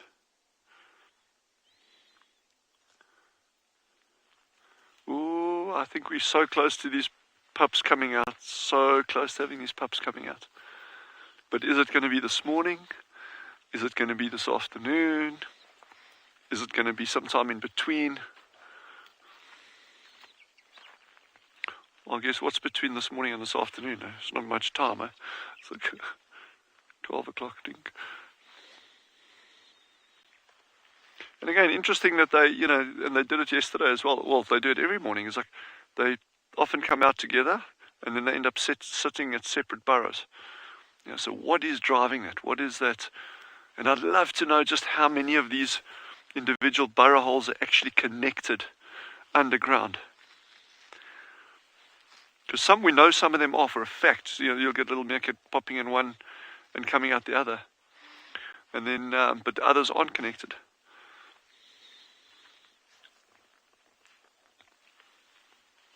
Oh, yes, this is cuter.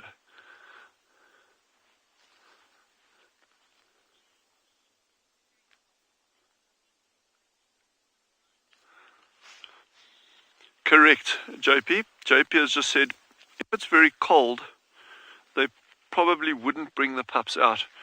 100% right. But this morning is very mild. It's actually a lovely morning this morning. One of the best ones we've had for quite a while. Although every morning is amazing out here. I mean, literally. What we do have and you can't see it now, but in the far, far, far south, there's actually a cold front moving in. There's some clouds building up, but they're like just low on the horizon. It's colder weather forecast to come in tomorrow. But it shouldn't be too bad. It'll be a little bit windy, apparently, but I mean, yeah, it won't have a huge impact. But for the little pups, JP, you're 100% correct. If it's very cold, it's unlikely that they'll be, well, certainly not spending any appreciable amounts of time above ground. But you must just imagine how warm and cozy it is down the bottom there.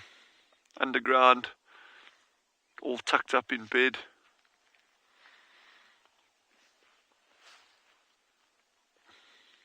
Thing is, they just don't have coffee down there. Well, not that we know of.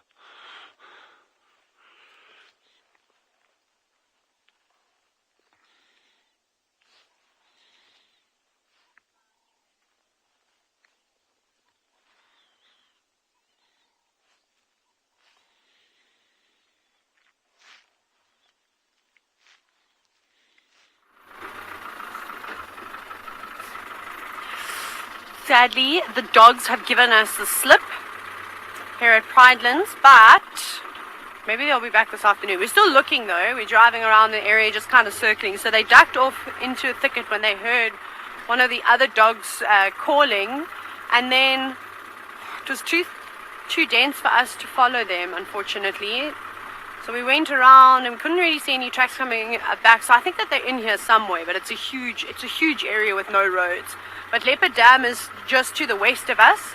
So I'm hoping that if they were successful and did manage to catch something, that they'll maybe come and have a drink here this afternoon. So you can imagine I'll be back around here today. I mean, the other option is to maybe go and walk in, but it's going to take a while. So I won't do that now. This is where I'm super envious of James and Lauren, is because those small little Land Rovers are amazing. They just can go places that this big tank that I'm driving cannot. I do definitely miss being able to slink through all the trees. It was really cool. But we'll just check the watering hole just to see if they haven't come for a drink. Although it sounded like they were drinking at where were they at in Lower Dam? No, Ruben, wild dogs actually have a lot of predators, but I think a main threat to them is humans, obviously, and then the second one, lions. Lions will kill wild dogs, which is very sad. I know a long time ago there was a sighting on Wild Earth where a lioness had killed a wild dog live. It was horrible. So that happens quite often, in fact. I'm just going to have a little look here and just sit and listen. In terms of hyenas, not really a threat. Hyenas and wild dogs constantly have a go at one another and chase each other around, which is quite funny. And then I'm sure if a leopard, a big male leopard, got hold of a dog, they might try and kill it too, but I think that wouldn't really happen. I don't actually know of any recorded cases of that, but definitely lions and unfortunately people. So from human-wildlife conflict, dogs are notorious for killing livestock. And then there's lots of poisonings of dogs. I mean, I could go on and on and on, but it's just very sad. So we need to make sure that we look after these animals. But they're escape artists, so it's extremely difficult to keep them in one place. They dig underneath the big game fences that we have, and then, we're trying to protect them and keep them away from communities and things like that, but they always find a way out. But warthogs, hyenas do exactly the same thing, and leopards also, they go straight over the fences or underneath through a burrow, and it's almost impossible to keep them in. Remember, these wild dogs need to travel huge distances. They're constantly looking for food in new areas. And if this is the pack that was seen a week ago at Royal Malawan, that's a far distance, hey? What's that, about 40 kilometers, 50 kilometers away? So, sure. Again, sorry, I have my phone on loud, in case someone found the dogs and dropped a location pin, so I do apologize for that. That's just what that sound was. Okay, let's carry on. No dogs here that I can see. Just trying to think what to do. I might just, oh no, there are wild dog tracks here. Look here. I'm going to get out quickly. I'm going to try and show you one. Where is the I've got all the things retangled. They have come here. Ah, this is annoying. I just think that track is a little bit too close. Here's one. Can you see these ones? I never ever have anything to point with. Let me get this thing. Okay, so you can see that this is the track. This is the back of the pad, and here are the toes, and it's going in that direction. So that's probably where we'll go. Maybe they did have a drink, but we'll just circle around the dam. Now they're completely different from hyena tracks, wild dog tracks. Is that they're a lot narrower. They're not quite as big. Firstly, obviously a hyena is a fairly large animal, and their track is quite symmetrical. Whereas if you look at a hyena track, it's almost like they've got duck feet, if you can imagine that. Their front paws are always pointed out like this, and sort of go down the road like that. But also the back part of the pad is also, it's not straight, it's not perfect like this one is here. But they've gone that way, so I'm going to probably tell Norman, I think he's still driving around, that they did come to the dam, and that we now need to just check this sort of western area. Okay, that is what we shall do. I think I can hear a bushwalk team as well. Ah, very interesting. Oh, here comes, I'm just telling them I'm live. Right, we're going to keep searching, and hopefully we get another view of these wild dogs, or if we go back across to Juma to see what James is up to.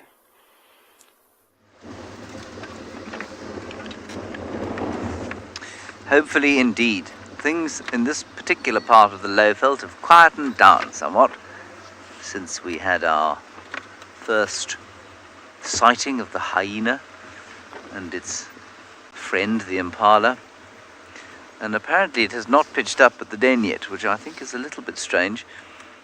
It makes me think that maybe it was just seeking out the seclusion of maybe the drainage line area, so that those vultures would leave it alone, because the vultures will attract other predators. Other hyenas, possibly bigger ones. That wasn't a big hyena. Not sure who it was. I'm not sure if anybody managed to identify him. Could have been Sutu, who's been hanging around the camp quite a lot. Could have been someone else entirely. And so maybe he's just gone off and found himself a quiet, secluded spot free of vultures.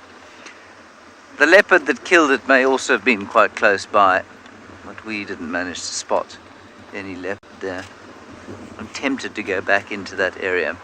So we're just going to search around here for a little while in the east, and then we might go back. In the east we haven't managed to find so much as a bird. Ah, right, so Chris Rogue, you did identify that hyena as Cacao. Thank you for that. So I would be surprised actually if Cacao took a kill back to the den, simply because I think it's a fairly low-ranking male, therefore would have no particular reason to take it back to the den.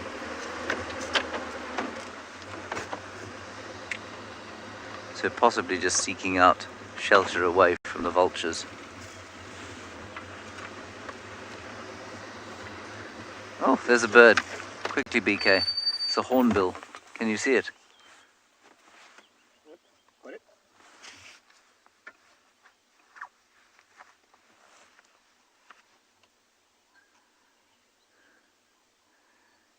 Elisa, would hyenas eat the stomach contents of a prey item that other predators do?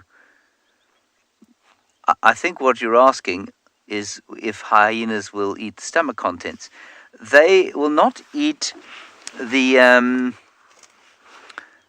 no predator will eat the actual contents of the stomach, so they will empty it out. They'll break open the stomach, it'll leak out onto the ground, and then they will eat the intestines and the lining of the stomach, absolutely. But the actual inside of what's in the intestines and what's in the stomach, no predator will eat. So you'll often find, because it's grass, you'll find it in a pile next to the carcass, and once the carcass is gone, you will actually be able to see the stomach contents. So they will definitely eat the gut, but they won't eat what's inside the gut. Lions, leopards, the same thing. They'll all eat the gut very happily, but they will not eat what's in it.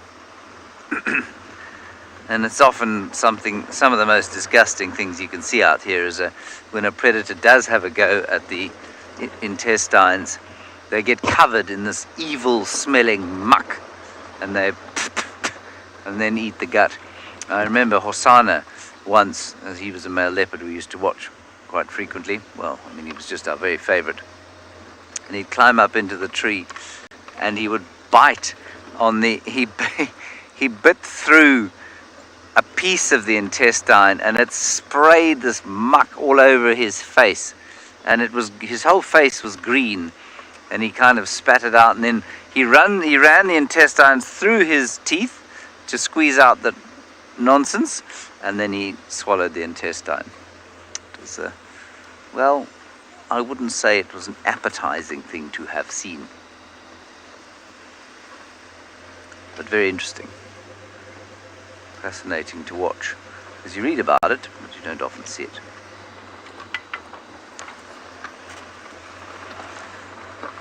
Now remember, we were talking a while back about the difference between the lockdown period and the non-lockdown period, and a lot of people have asked me over that period whether I think there has been a change in animal behavior. Oh, no, look quickly back to Taylor.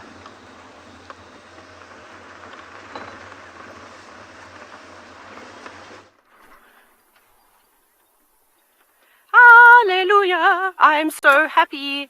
So we weren't too far away from those dogs. We've literally driven maybe 200 meters from Leopard Dam off to the west, and there are the wild dogs again. So that's good. So they're still very active and looking for something. Yay! I can't tell you how excited I get when I get to spend time with wild dogs. And also, Gert has never seen wild dogs hunting before. So this is also a very special moment for him. And he's been in the bush and working on and off for Wild Earth for over 5 years. Let me go up and around the bend for you. So this is really awesome. So it just goes to show, even though we get to spend a lot of time out in the bush, you don't always get to have these magical sightings. So I am just as chuffed as Gert, and I would very thing so that we can share this moment together. This is so great. It all comes together. It doesn't look like they've eaten anything yet.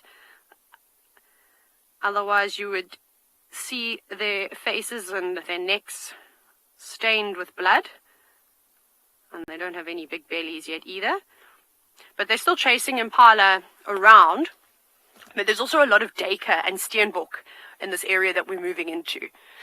Not that either one of them is difficult for them to catch. I just feel like they're a little bit uncoordinated today. So they charge in, and then the impalas obviously all, explode and go in different directions. But there hasn't been one moment where one dog has zoned in on one animal and then chased it. So obviously an impala off the mark is quicker than a wild dog, but the wild dog's got the stamina to keep up. So that's normally what you'll see, is that they'll see one individual and then they go, right, that's what we're going, and they keep up and chase them.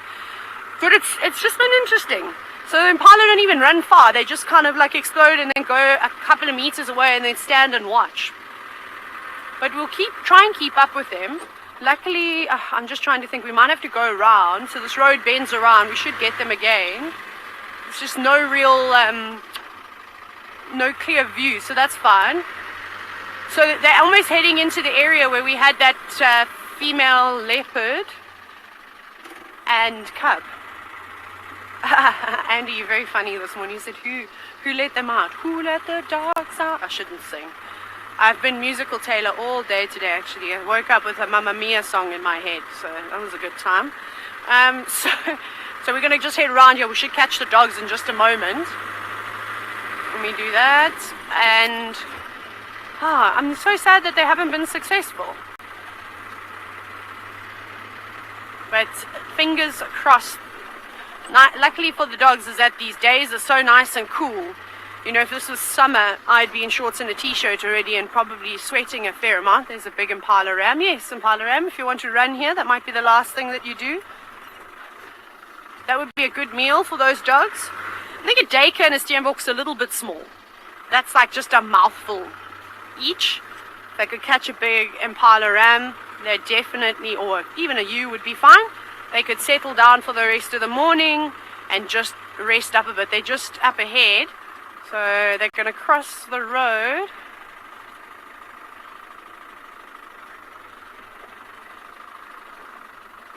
Okay, I don't know if we're going to get a nice view of them.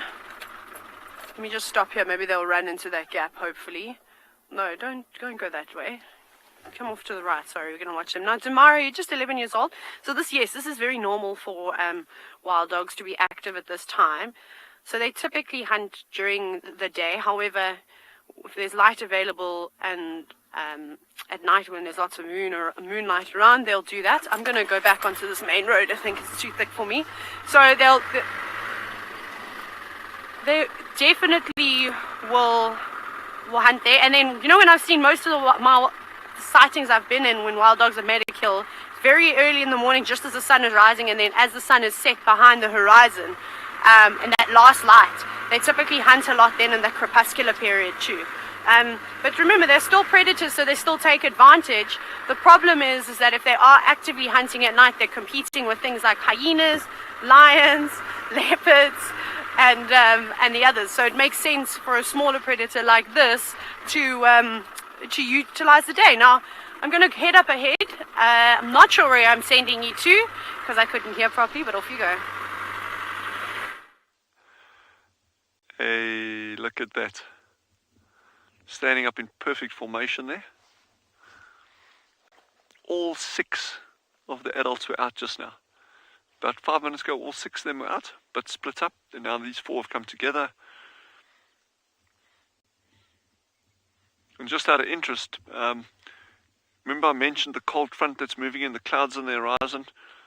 That front is actually approaching us now. It's been dead still this morning, not a breath of wind. And in the past 3 minutes, literally, this breeze has picked up.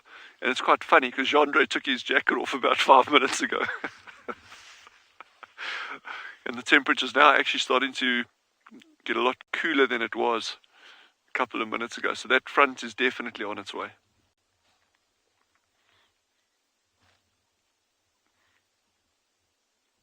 So that, I mean, there'll obviously be an impact on these meerkats. But again, this temperature, the ambient temperature is not bad. It's not, even with this breeze, I'm not saying it's getting freezing cold and, you know, these meerkats aren't going to do anything or the pups aren't going to come out. I really think these pups are on the brink of coming out these burrows. You know, whether it's this morning or this afternoon or tomorrow, whatever it is, but they are very, very, very close to popping out. So, and this, I don't think this front's going to be a bad one.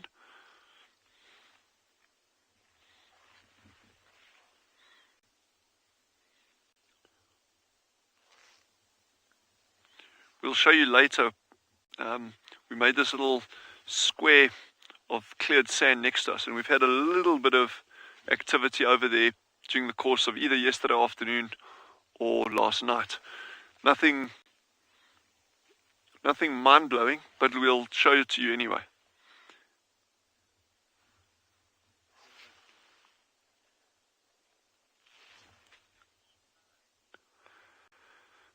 Ooh, James, there's an interesting and a difficult question to answer. James has asked, how do we know how do the meerkats know when it's safe for the pups to leave the burrow? You know, why I say it's a difficult question is, well, because the meerkats can never be 100% certain. You know, just the nature of the wild means that however good their eyesight is, however vigilant they are, predators have also evolved in these systems to be able to catch things like meerkats. So the meerkats could come out and they think, okay, they look around, they check, all right, nothing's dodgy is going on here. They come out and before they know it, there's a caracal that's grabbed one of them or a wildcat that they didn't see. That can happen. But I think, you know, taking that into account is like, well, the group vigilance is the group security. What do they say? The strength of the pack is the wolf and the strength of the wolf is the pack. And I think that's exactly the thing with these meerkats. They come out, they can do as much as they can do in terms of vigilance. And if they're not seeing any obvious signs of danger, then the pups will come out. You know, that's as much as they can do. And of course, there's a big difference even there in terms of how long they're going to keep those pups out. These initial stages, they're going to be out on the burrow system out of the burrow for a couple of minutes, probably at best, and then they'll be down again. And then later, as it builds, they'll spend progressively longer periods of time above ground.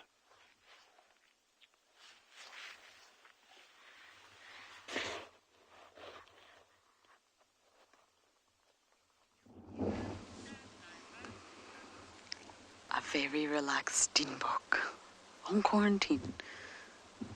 I think this is the same one we see. I can't say for sure, but I think this is the same boy that we see in this area on a daily basis, which is so lovely.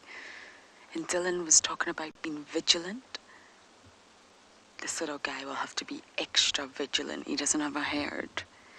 He doesn't have friends around him who can also look out. He has to do everything on his own. But by living out in the open, in an area like quarantine, it's perfect. It means he can see far. Always listening. Always smelling. Always looking.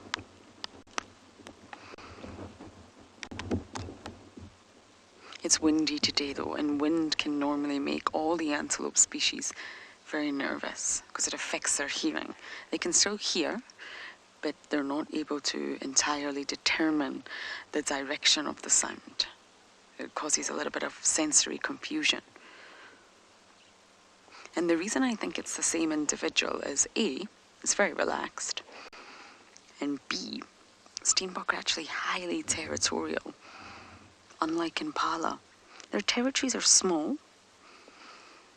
They can be as small as 900 meters squared, which is really not big, but they're very, very territorial. And within their territory, they'll have high quality food. See, always looking up.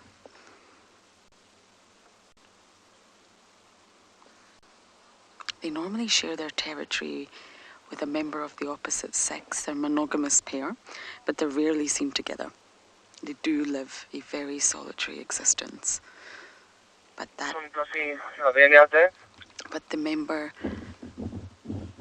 individual of the opposite sex will assist in defending that territory. Should we try and move forward a little bit, Davi?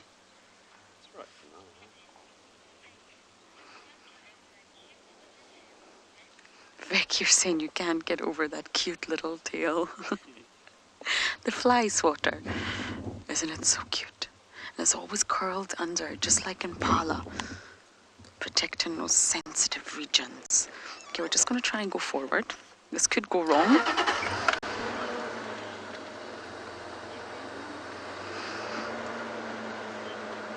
We're just going to give you one last view of this gorgeous steenbok.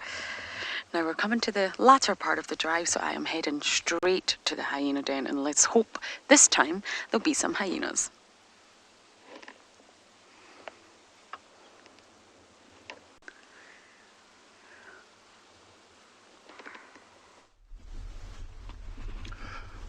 Welcome back, everyone. We just left the lioness now because we were trying to find some cheetah. Luckily, we managed to find some cheetah right here in front of us. If you look direct, we can see one of the heads sticking up of one of the cheetah cubs walking towards his mom. Because it's quite windy here, they're a little bit nervous. So, because they're not sure what's coming around. They actually got a kill here. Looks like an impala kill.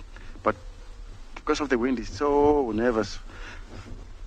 As you can see, she's just stood up and checking every now and again. So we'll see how it goes as we are here. We're trying to keep a little bit more quiet, give a bit more chance to relax a little bit. She's got two cubs here with her. I think as you can see where other cubs are, that's where the carcass is.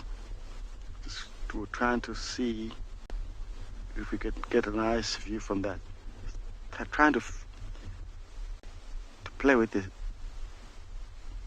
sister or brother, but the mom should keep on checking around, because when it's a windy day for them, any movement is a threat for them.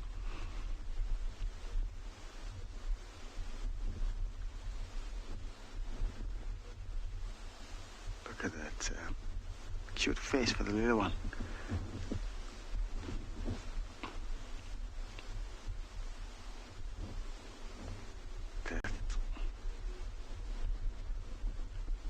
Lovely spot. Look at that. Look at that beautiful face. And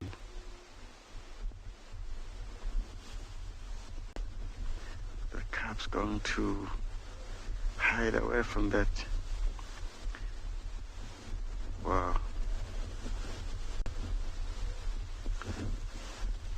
Disappear one of the cubs for now. Yeah. As you can see, the grass is totally different from where we are earlier on with the lions. So because we just crossed over this mountain range, we come around this area. Looks like we're totally different in the different countries, but we are exactly the same area.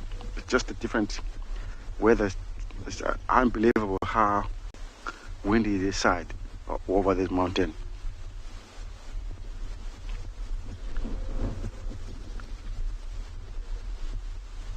But it's beautiful sun.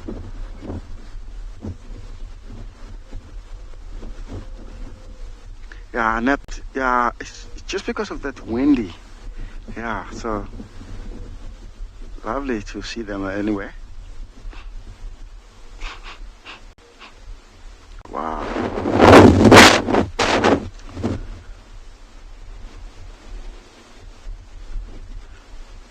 Yeah, any windy day like that for the cheetah is not a great day, because especially when she have the baby like this, she have to check every now and again to make sure that the baby are all safe. In terms of like big cats like lions or leopard, or anything can kill the baby, she's just making sure nothing comes. She's a good mother. As you can see, she's not like taking it easy, everything, and also disappear and up again.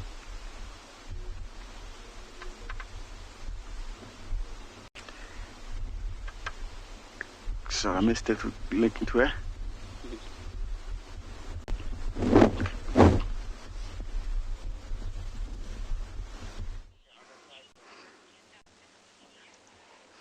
I'm ticking all the antelope boxes here.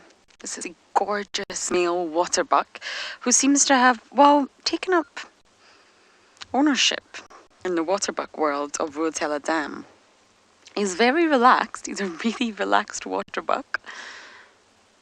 And I think his territory, because male waterbucks always encompass water, believe it or not, in their territory. And I think this is the new territorial male of Vulture/Kalahari Dam, whichever name you want to use. And Harry Kirkman, who was the first warden of the Sabi Sands, actually chose the waterbuck as the emblem. So the emblem for the Sabi Sands is the glorious male waterbuck.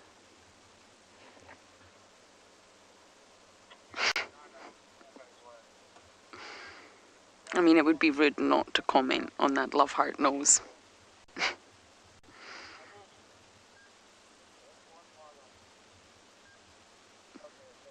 Completely unfazed by our present. Oh, they're Emma's favourite. Yes, they're one of mine too, but I have many favourites. And if you look at the hair, it's very, very shaggy, like an Inyala. It's very long and it doesn't look like it's sort of equipped for the summers out here. But the hairs themselves are actually hollow, just like a polar bear's. So it's long, shaggy hair with a sort of hollow inner part. And this is so that during summer, they don't get too hot. If the hair was completely solid and thick, then they would most likely overheat.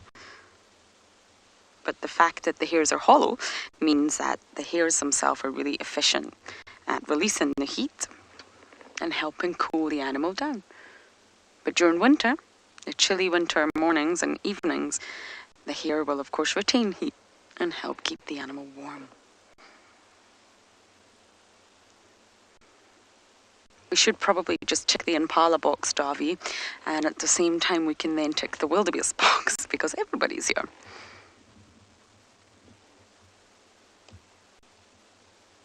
They all love hanging out together. Emma's saying we can go home. Yes, I think we should. We've ticked all the boxes.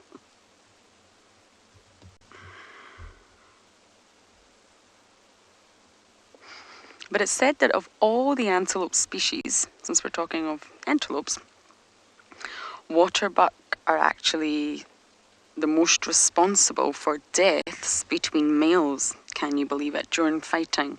So when magnificent males like this one clash with another male, because they're very territorial, they have the highest death rate of all the antelopes. Inyala sparring can also be can be fatal for many males, but Waterbuck are said to have the highest death rate, or the most deaths. Can be very vicious with one another. You wouldn't think so, looking at this glorious face.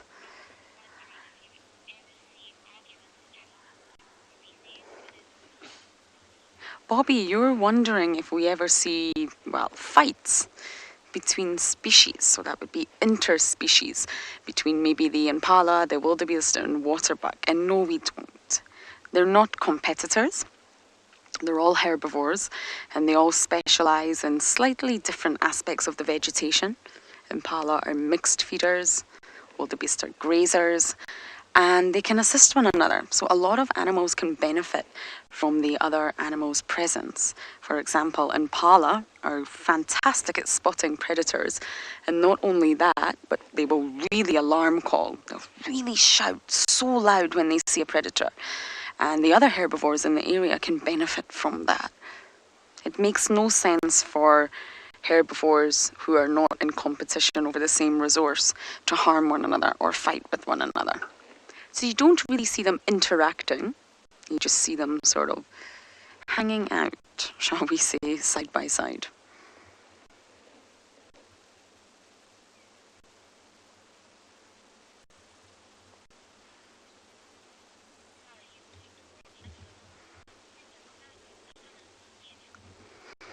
So since I've ticked all my antelope boxes, I'm hoping to tick my hyena box for the day, but we are going to send you back across to Dylan with his meerkats.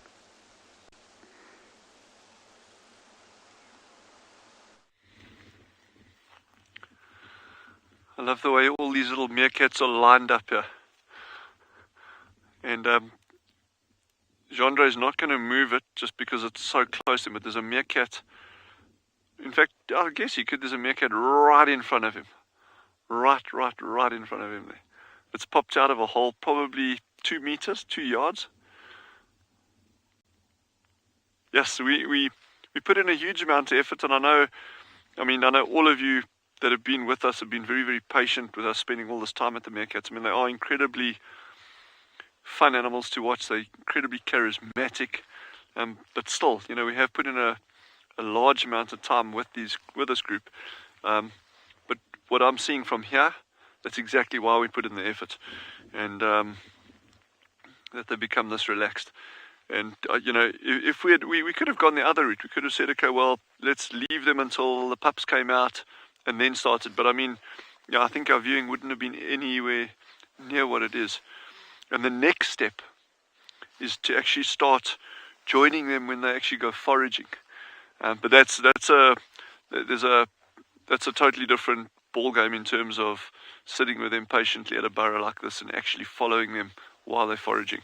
But we'll get there. We'll work towards that. We'll build towards that over the coming weeks. It's just so cute the way they lined up here. Yeah, pup time is close.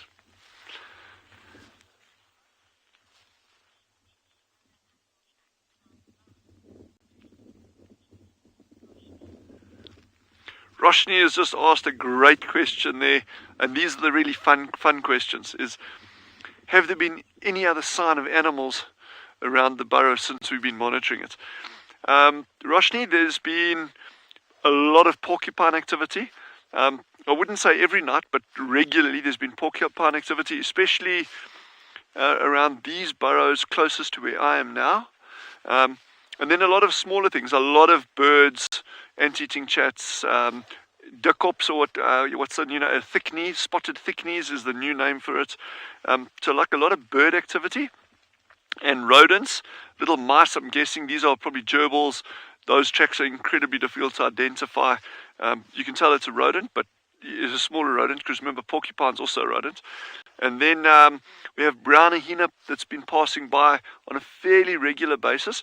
But something leading on from your question there is, one of the things that we were discussing this morning is it's incredibly, I don't want to say rare, but it's very seldom that we'll actually get larger herbivore tracks over these burrows. And that may, this is our hypothesis, that may have something to do with animals' awareness of the holes, difficult terrain. So, with these burrow systems, that they are prone to collapsing. So it could just be that animals don't want to walk over these burrows because of the fear of them collapsing. They're not worried about the burrows, but leg injuries. Over here, and later as the meerkats move and settle, we'll actually just do have a look at some of the tracks on here. But there's actually there's an ostrich that walked straight over these, between the burrows over here. So that's quite interesting. I mean, that's a large bird. But certainly in terms of tracks, nothing untoward or that I would see as a obvious threat to the meerkats or the meerkat pups.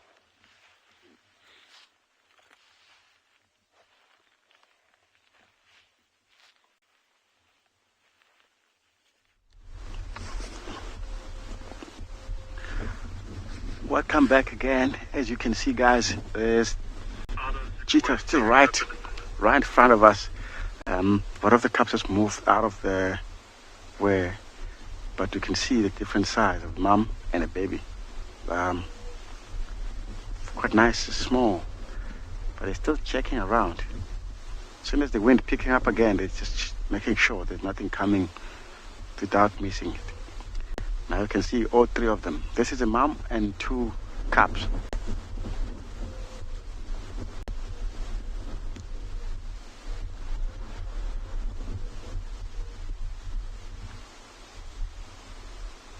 Yeah, it's very windy. Shame to see the cubs a bit more nervous, which is not normal when it's windy like that. Normally when it's windy like that, they'll be like more scared, checking, because they've been so many through difficult time between lions and leopard, so they're always alert of anything like that.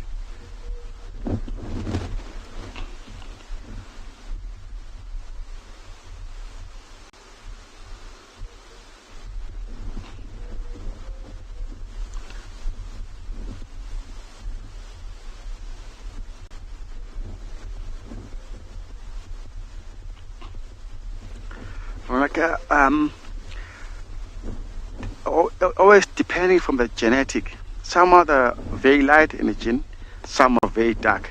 So when they're small, they'll start black and white on the back. They'll be more white, and as they're growing up, they come back to the normal genetic color.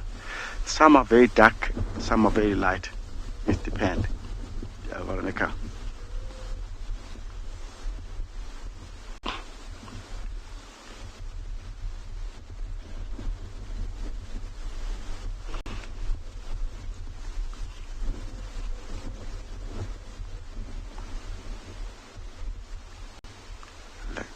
This one is coming towards his mom now.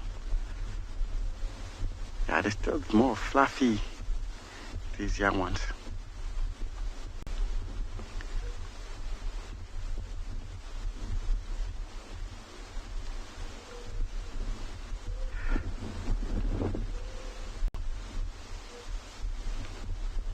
So look at them there.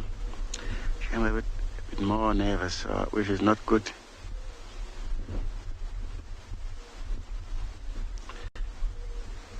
Yeah, trying to get themselves out of the way of this windy.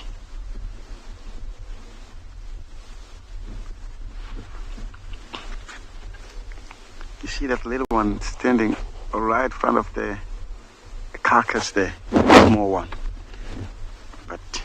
doesn't want really to feed because they keep on checking around. Oops.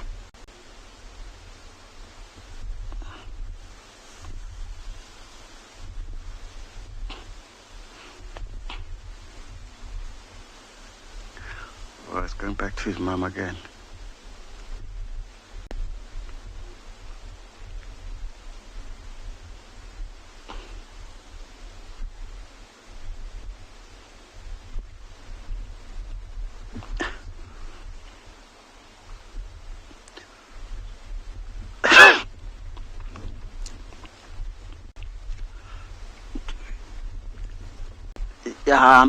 Because they have a kennel around here.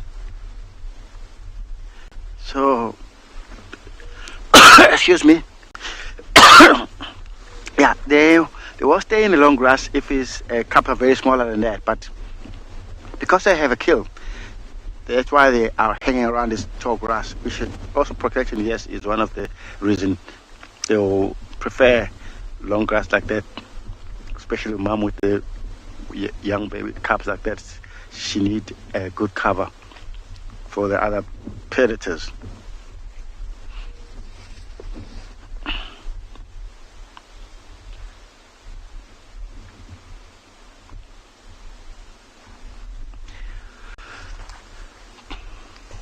Interesting to see they're all looking exactly the same direction.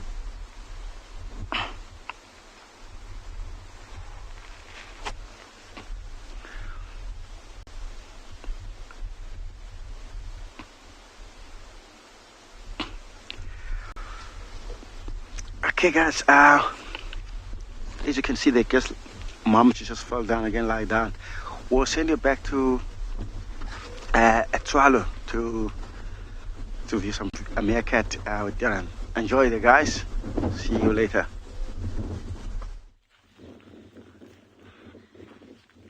Yeah, so still no sign of these pups yet. And with this breeze, I think these meerkats might actually leave the burrow system a little bit later than they usually do.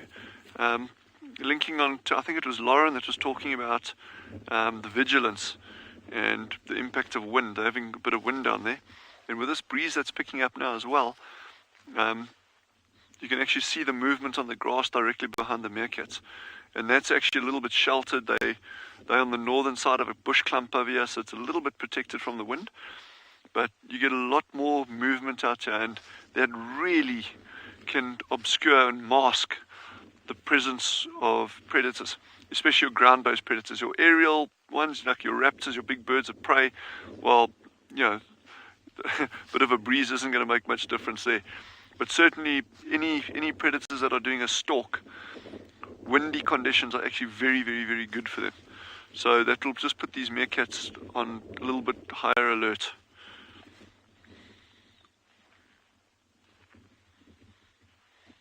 It'd be interesting to try and measure. It'd be a difficult one, but try and measure that impact on the emergence of pups. Leading to, I think it was JP that asked a question earlier. It's like, would this cold weather and that affect them? And absolutely it will.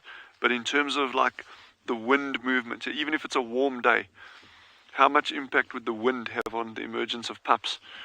And because if the adults are more alert, that would definitely be transferred to the pups.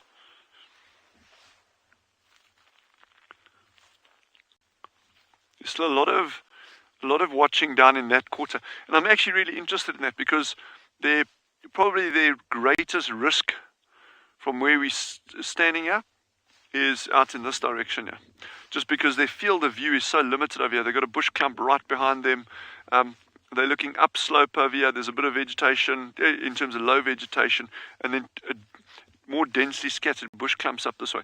Whereas looking out in that direction, they've got a field of view that extends for 800-900 meters with relatively few obstructions. So it's just interesting that they spend an inordinate amount of time looking out in that direction compared to looking in this direction. So what goes through a meerkat's mind in terms of that, I have no idea.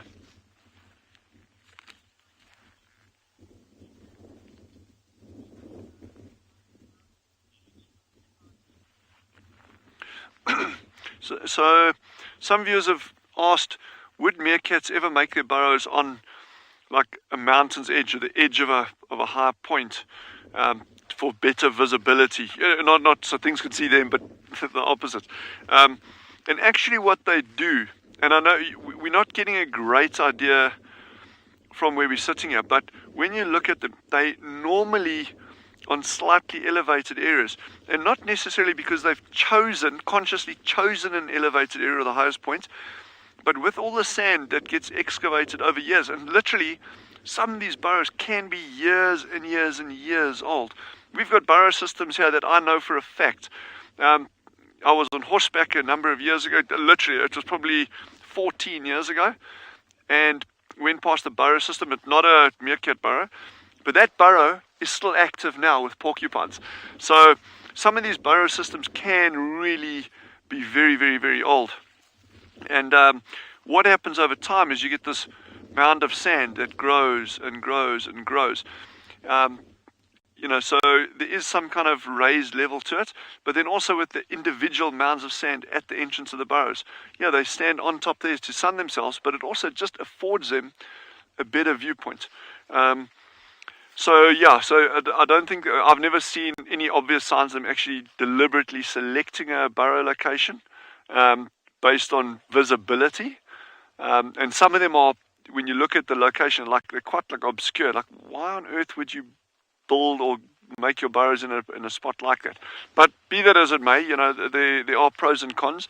And again, I think the challenge is not to anthropomorphize them and think in our terms. Well, if I was a meerkat, I would have chosen to build my burrow over there. They're not thinking like it, and it really kind of translates into a very, very, very vastly different thought process between a meerkat and a human. For some humans. Wild Earth relies on support from viewers like you to carry on broadcasting our daily live shows. A small donation goes a long way in helping us on our mission to connect the world with nature. Please visit our support page to see how you can help and become part of the Wild Earth family. We have not managed to find anything other than a very nice sighting of a Bennett's woodpecker since I last saw you, which was quite pleasant. Same Bennett's woodpecker that was feeding on the ground a little bit earlier. Sort of a few weeks ago. So it's a territorial one that sits on the same patch of ground and feeds there. The Bennett's woodpecker, for those of you who don't know, is a bird that feeds on the ground, unusually. Now, when I last saw you, I was about to launch into a discussion of animal behavior during the lockdown. I'll get it done quickly in case something happens on another feed.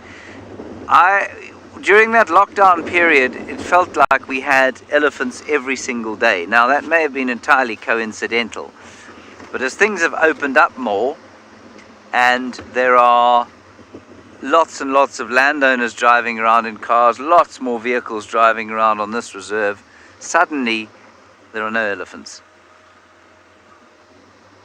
And I'm not sure if that is entirely coincidental or if it is because the lack of vehicles and activity and movement around the place just made it more attractive to the elephants.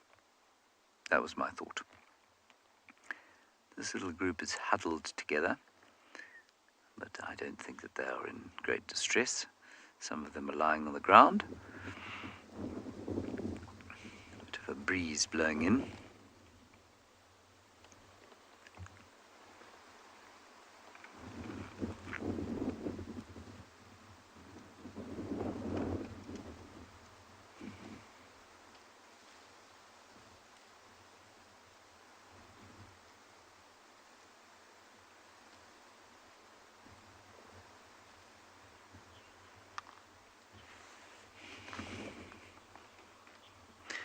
Julie, you were thinking the same thing the other day.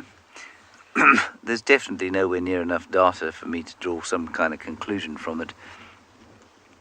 But it was just, like you say, a thought. We do know that the elephants come and go kind of regardless. But we just had so many of them around during that lockdown period. Every day. Just about. That might purely be confirmation bias on my part, though.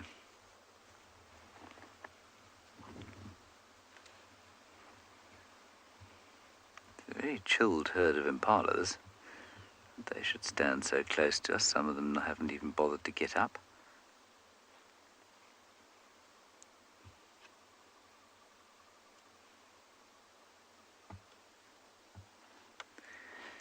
So we've sort of come back into the area where we had the hyena earlier, and the chances are that whatever killed that poor old impala and bit its head off, literally, it had no head when we saw it, chances are that creature is still around. So we're just going to have a little foray around here before we head back for breakfast.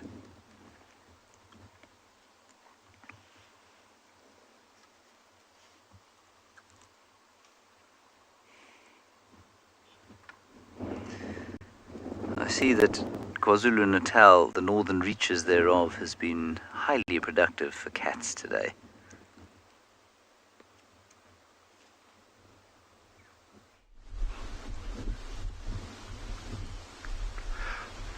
Welcome back, everyone, again. We are still around here with the beautiful cheetahs hanging around next to us. They're just around.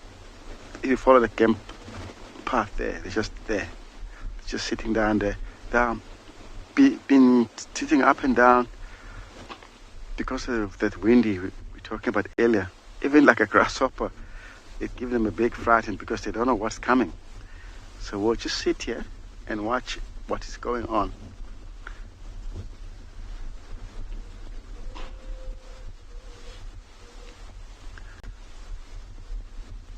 We'll see. Maybe if they keep on getting with more nervous like that, we're gonna ending up leaving them with that, because it's not comfortable for them when it's a bit windy like that. Anyway, especially with the cubs, she will need the peace with the cubs so that she can be able to see if there's anything coming around them. So now she's up again. Keep on checking. But yeah, we can see there's nothing really around that place. But never say never. But yeah, it's just windy. Look how beautiful the head shape. And imagine how good the eyesight. If there's anything come around, she'll pick it up like that. Like you won't believe it. She's up again, trying to come back to the kill.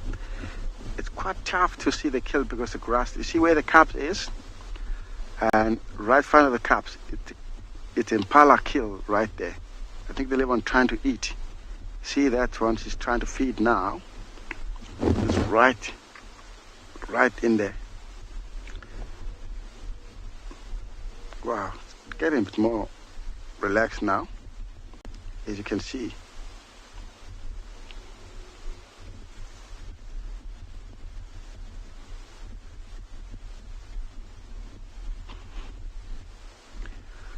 Trying to pull. Wow. Yeah, looks like he's enjoying himself there now.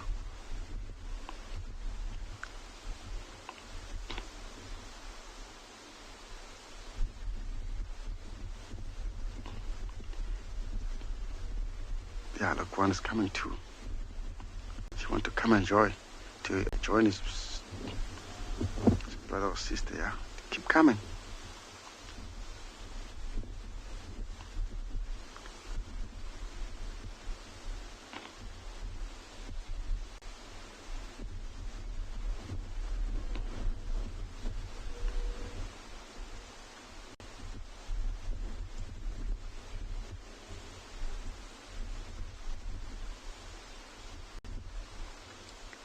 Yeah, leaping little. Yeah, that's very well.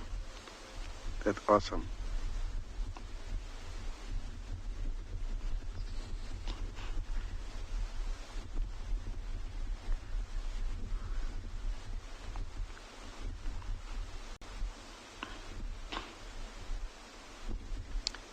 See the mom, she just did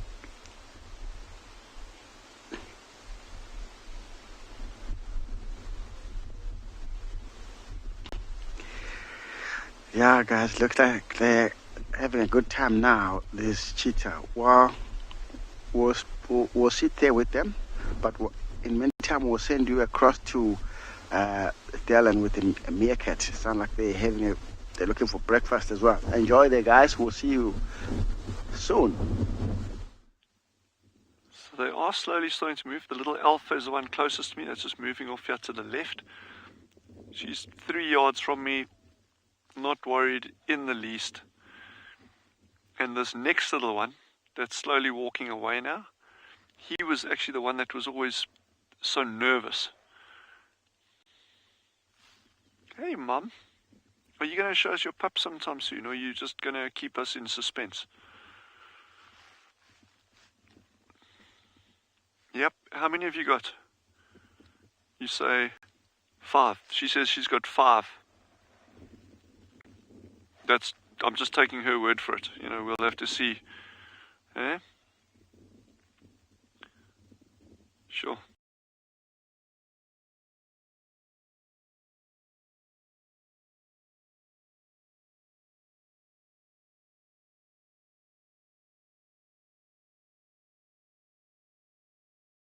See. I'm just looking at the close-up of her claws there. It's very difficult from that distance. But they got these really long claws. Those are really like 2.5 centimeters in length. And super well adapted for digging. Or scratching.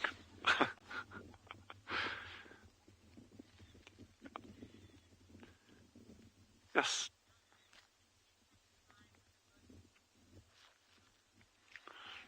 Donna's asked an interesting question there. Could a meerkat survive with a broken paw? Yeah. We've actually seen them here with injuries on their front legs. And they actually can survive. They can, you know, a lot of their prey items it's insects. So even if there's damage, it's not like they've got a prey item that's like a cheetah with a broken paw, for instance, is dead in the water just because, you know, they need that paw to be able to run and chase and pull prey down in it. Meerkats, it's digging, so yeah, maybe it'll take them a little bit longer to dig for something, but they can still do it. So absolutely. But good question. Interesting how they've just got into the shelter of that bush. There is a little individual burrow inside that bush that I see they have been maintaining. But of course, the challenge with that for them is pretty much zero visibility for predators, you know, for them to look out for predators once they're in there. But the converse of that, the flip side, is that, well, it also becomes more difficult for a predator to spot them if one's sitting up inside there.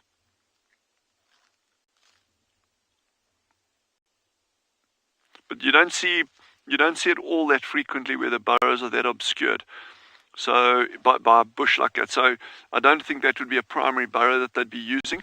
They would use it intermittently, no question, but that would not be their primary burrow. Ones like that, you do typically see that though out within their greater foraging area, where that would be maintained as a bolt hole, as an example. So it may even be what they're doing with this one.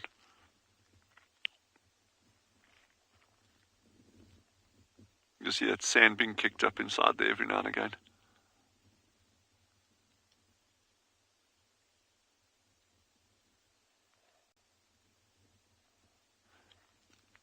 I'm just wondering what because we know they've been eating these armored ground crickets, probably with long teeth, but they have been eating them. And these armored ground crickets are now few and far between. So if we do see one, we'll maybe say a final farewell to them until next summer again.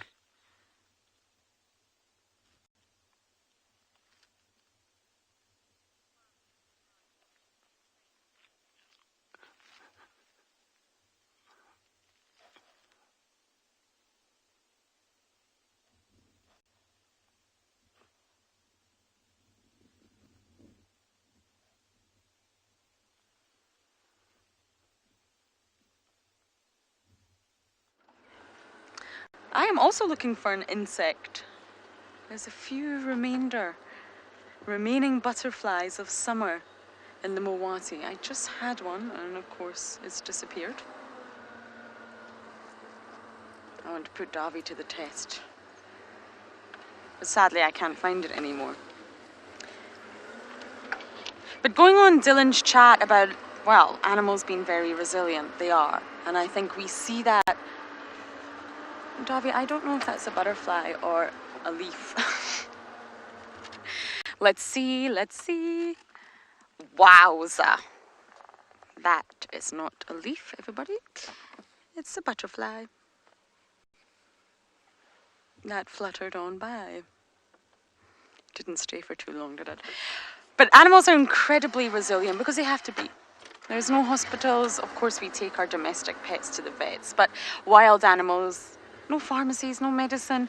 They just have to survive. The sort of drive in any animal is to survive.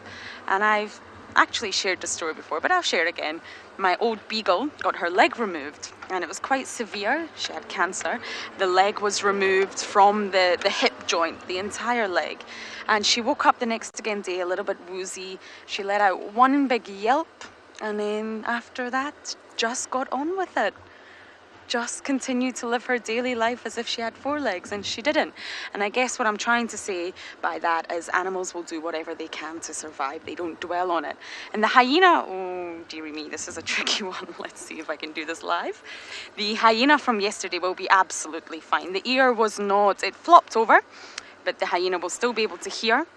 And I'm more than sure those surface wounds will heal. I really am. If the hyena had broken a leg, that would be a different story. There's many hyenas with missing eyes, broken legs in the Masai Mara, and they survive as long as they can still feed and protect themselves against predators. And I think a great example is animals that live in social groups. So for example, wild dogs. There's a wild dog that actually broke, I think it was 2 of her front legs. She wasn't able to walk, and yet she survived and thrived for quite some time because the rest of the pack was looking after her. The rest of the pack always made sure that she kept up with them and they fed her. Wild dogs will do that. The injured, the weak, the old, they will sort of stay, they will be den bound, and the rest of the pack will look after them. So I think animals do have social groups such as lions, wild dogs.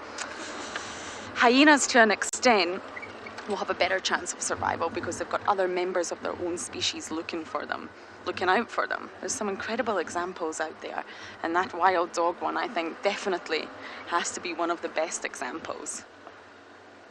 To have such a severe disability, your 2 front legs don't work, or your 2 back legs, and yet the rest of the pack look after you. It's incredible. Animals will bounce back. There's been lots of examples out here where we've thought, this animal's not going to make it, and yet they do. So just a quick update. We went to the hyena den. The cubs were out. No adults. So we did not stay. We quickly left.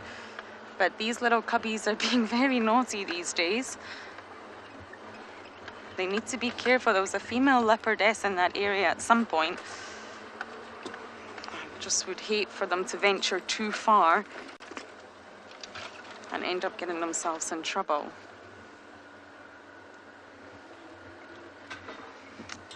So I wasn't able to show you my hyena cubs, unfortunately, but Pinda can show you their cheetah cubs.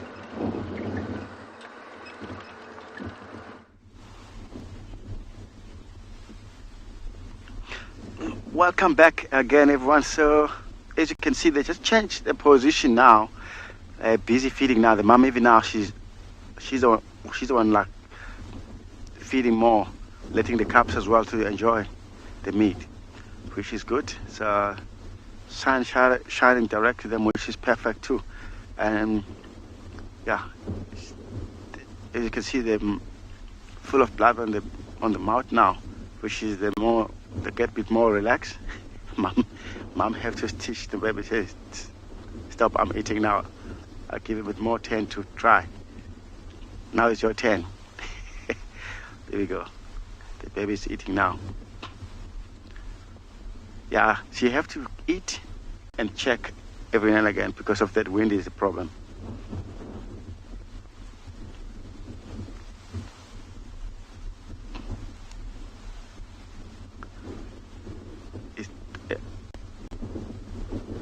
Wow, look at that movement for the baby.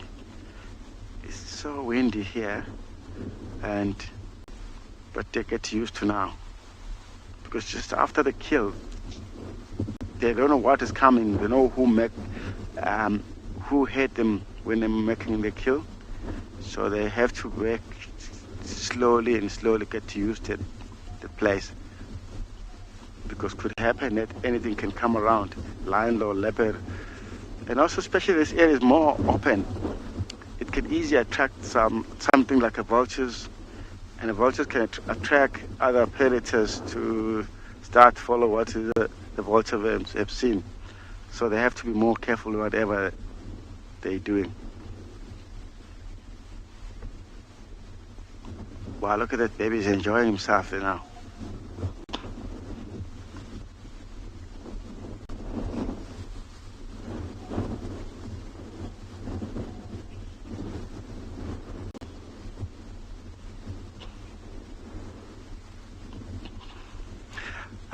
Michelle, when they're about around 18 to 19 months, yeah, she's gonna let them be independent, do their own thing, and she was trying to find a mate as well, Michelle.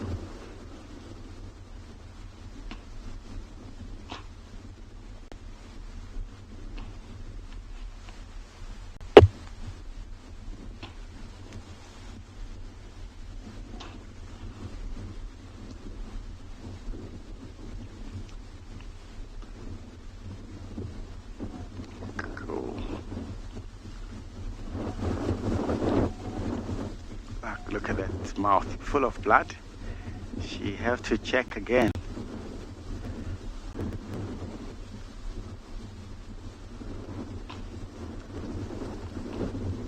See what she did? She opened it for the cups, and so the cups can easily eat when there's no skin over there.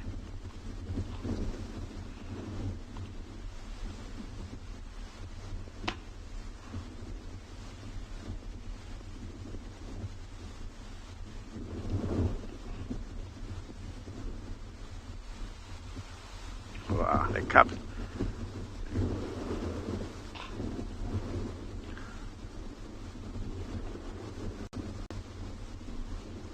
Wow, look at this, she mud. The way she's eating is unbelievable. I can only see one cup for now. I think one is just right behind them.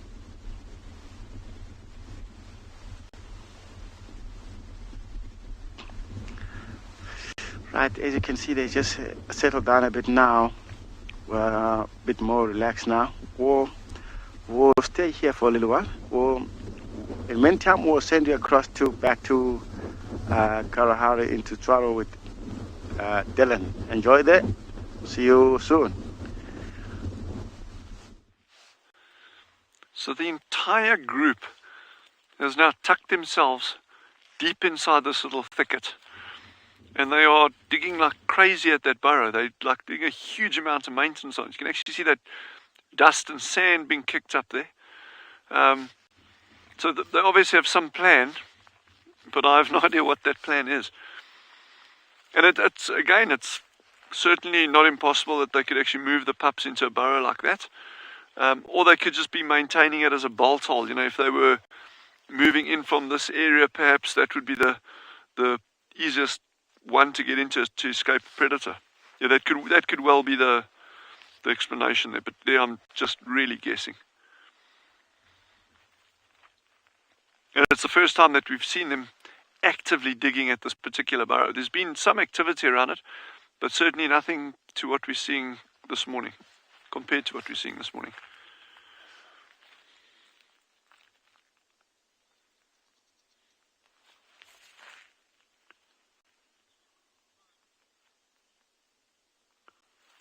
Christy has just asked, would meerkats groom each other or bond in other ways? Absolutely, 100% they will.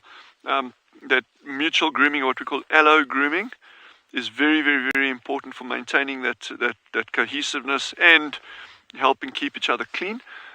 There's also the other thing that they do is a lot of this play behavior is, it's learning life's lessons, and learning how to hunt and how to fight and that kind of stuff. But that play behavior is also very, very, very important for that social bonding. They're getting the scent on each other, so that is very, very key. And then also the use of middens. They'll actually use middens when they're out foraging, so they'll have certain areas where they'll defecate on a regular basis, and that also, by using that same site repeatedly with the different members of the group, that also just sort of reinforces that social bonding, but from a scent perspective as well. So absolutely, yeah. And other behavior, things like group defense. You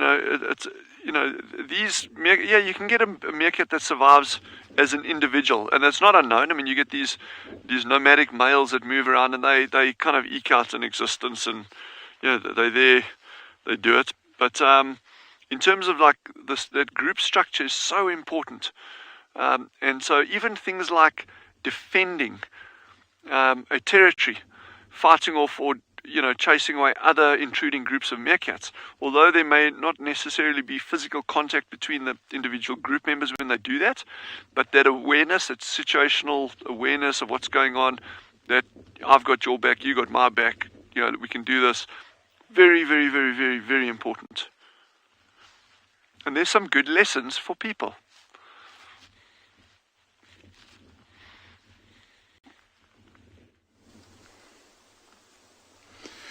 We have got such a beautiful scene. I mean, Giraffe have just been providing really nicely this morning. They're all crossing in front of us, and there's just so many of them in quite a tight group. Haven't even gotten the opportunity to count them yet, but I mean, starting from left to right, there's 1, 2, 3, 4, 5, about just under 10 of them. I think about 9 of them in one big group like this. So it's really quite special. 10 with the one that's starting to cross. So very interesting. We've been seeing giraffe all over the show this morning. We must have seen at least 20, 25 giraffe, and this is the biggest group by far that we've seen. And they're the trusty zebras. It's almost like a scene from the beginning of the morning that we showed you.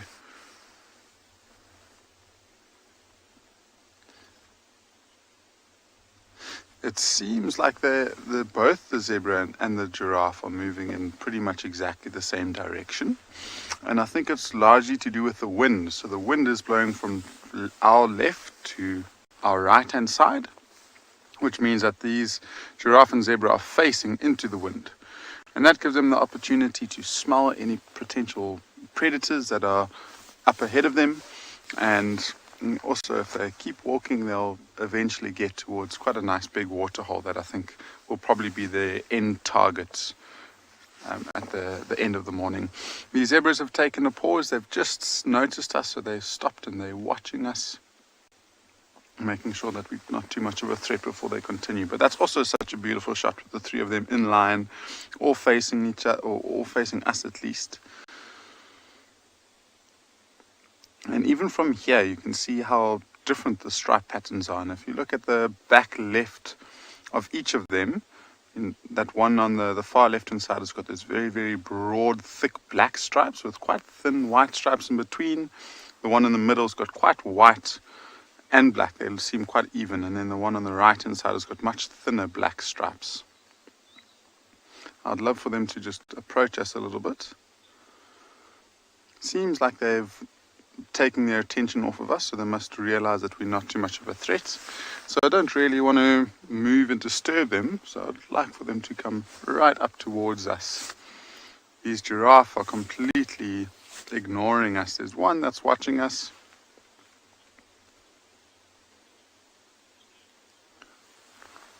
GM, you're saying that they should be called the 3 zebra tears. Unfortunately, a fourth one's come to ruin your joke. I'm sorry.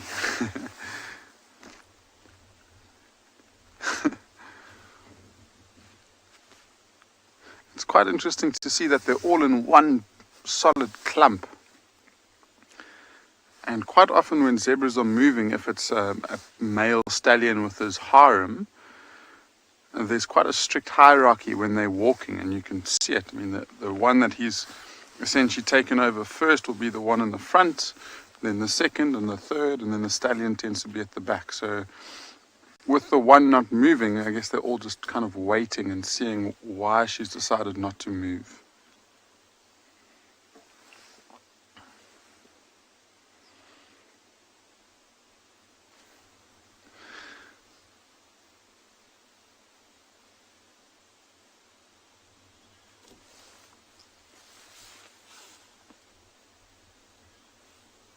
The Tam's wondering why zebras don't have horns. And I guess they've evolved separately to antelope, so they're much more closely related to horses.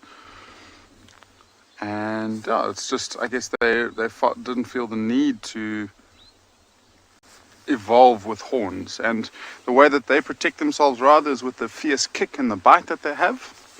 With those big, powerful back legs, I mean, they can protect themselves quite nicely. And if they connect with a predator, they're quite capable of breaking a lion's jaw or something along those lines.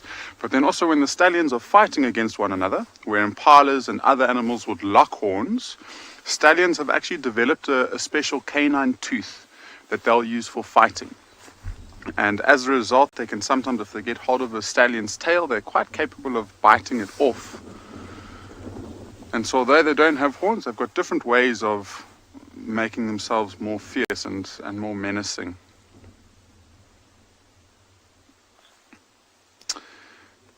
Yeah, so it seems like the giraffe have moved off where we can't see them anymore. And if these zebras are still waiting for us to move off and they're wanting to cross, I think we'll just keep going so we don't disturb them too much. So whilst we drive away and let the zebras cross the road, we'll send you back to Pinda.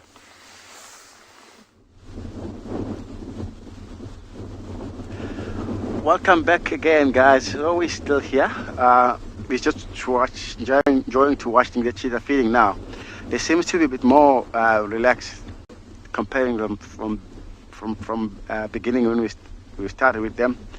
They already feeding now. As you can see, the mom, she's full of blood now. She come with more calm about it.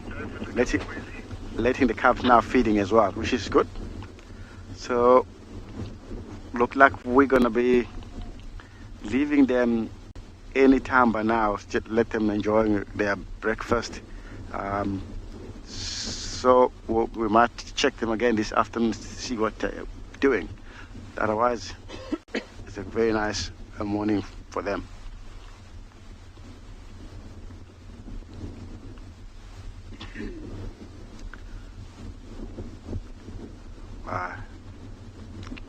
Good pausing, beautiful pausing.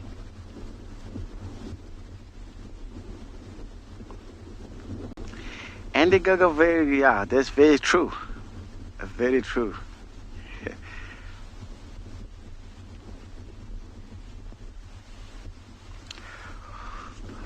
Okay, guys. Like I said earlier, we're looking at leaving this cat now just to enjoy themselves with their breakfast. We're gonna send you across to with Dylan at Tswalu with a Meerkat. Enjoy the guys. Catch up later again this afternoon. Cheers, guys. So here's our little panel that we did yesterday. Been very little activity. Well, there was none yesterday, but then now this morning we've got a couple of different things. So firstly, I'll be very brief about it. We've got these tracks are armored ground crickets, a single one, and they're actually going that direction. And we can go more into that of why we say that. And then over here we got these weird little squiggles. These weird little squiggles. Okay, that could be one of two things: either predatory beetle larvae. You get these caterpillars that live under the sand with these big jaws on the front, and that's very, very typical of the lines that they leave. Or it could be an antlion larva. I don't think so at this time of the year. It's probably more likely a beetle larva.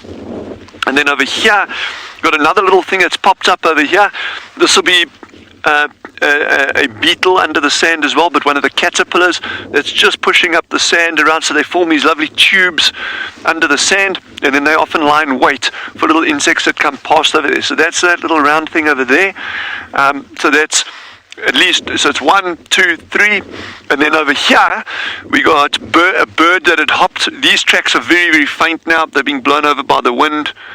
So that's some kind of bird, maybe like a what do you call a white-browed sparrow weaver or something. And then over here we got a very unusual set of tracks coming across, these larger ones. I'm not sure what that is, but it's quite big.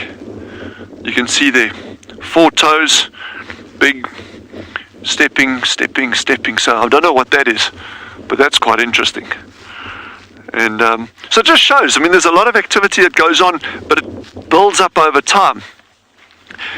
Any questions or any guesses as to what that might be? Who knows? We'll take one guess, and then we can see.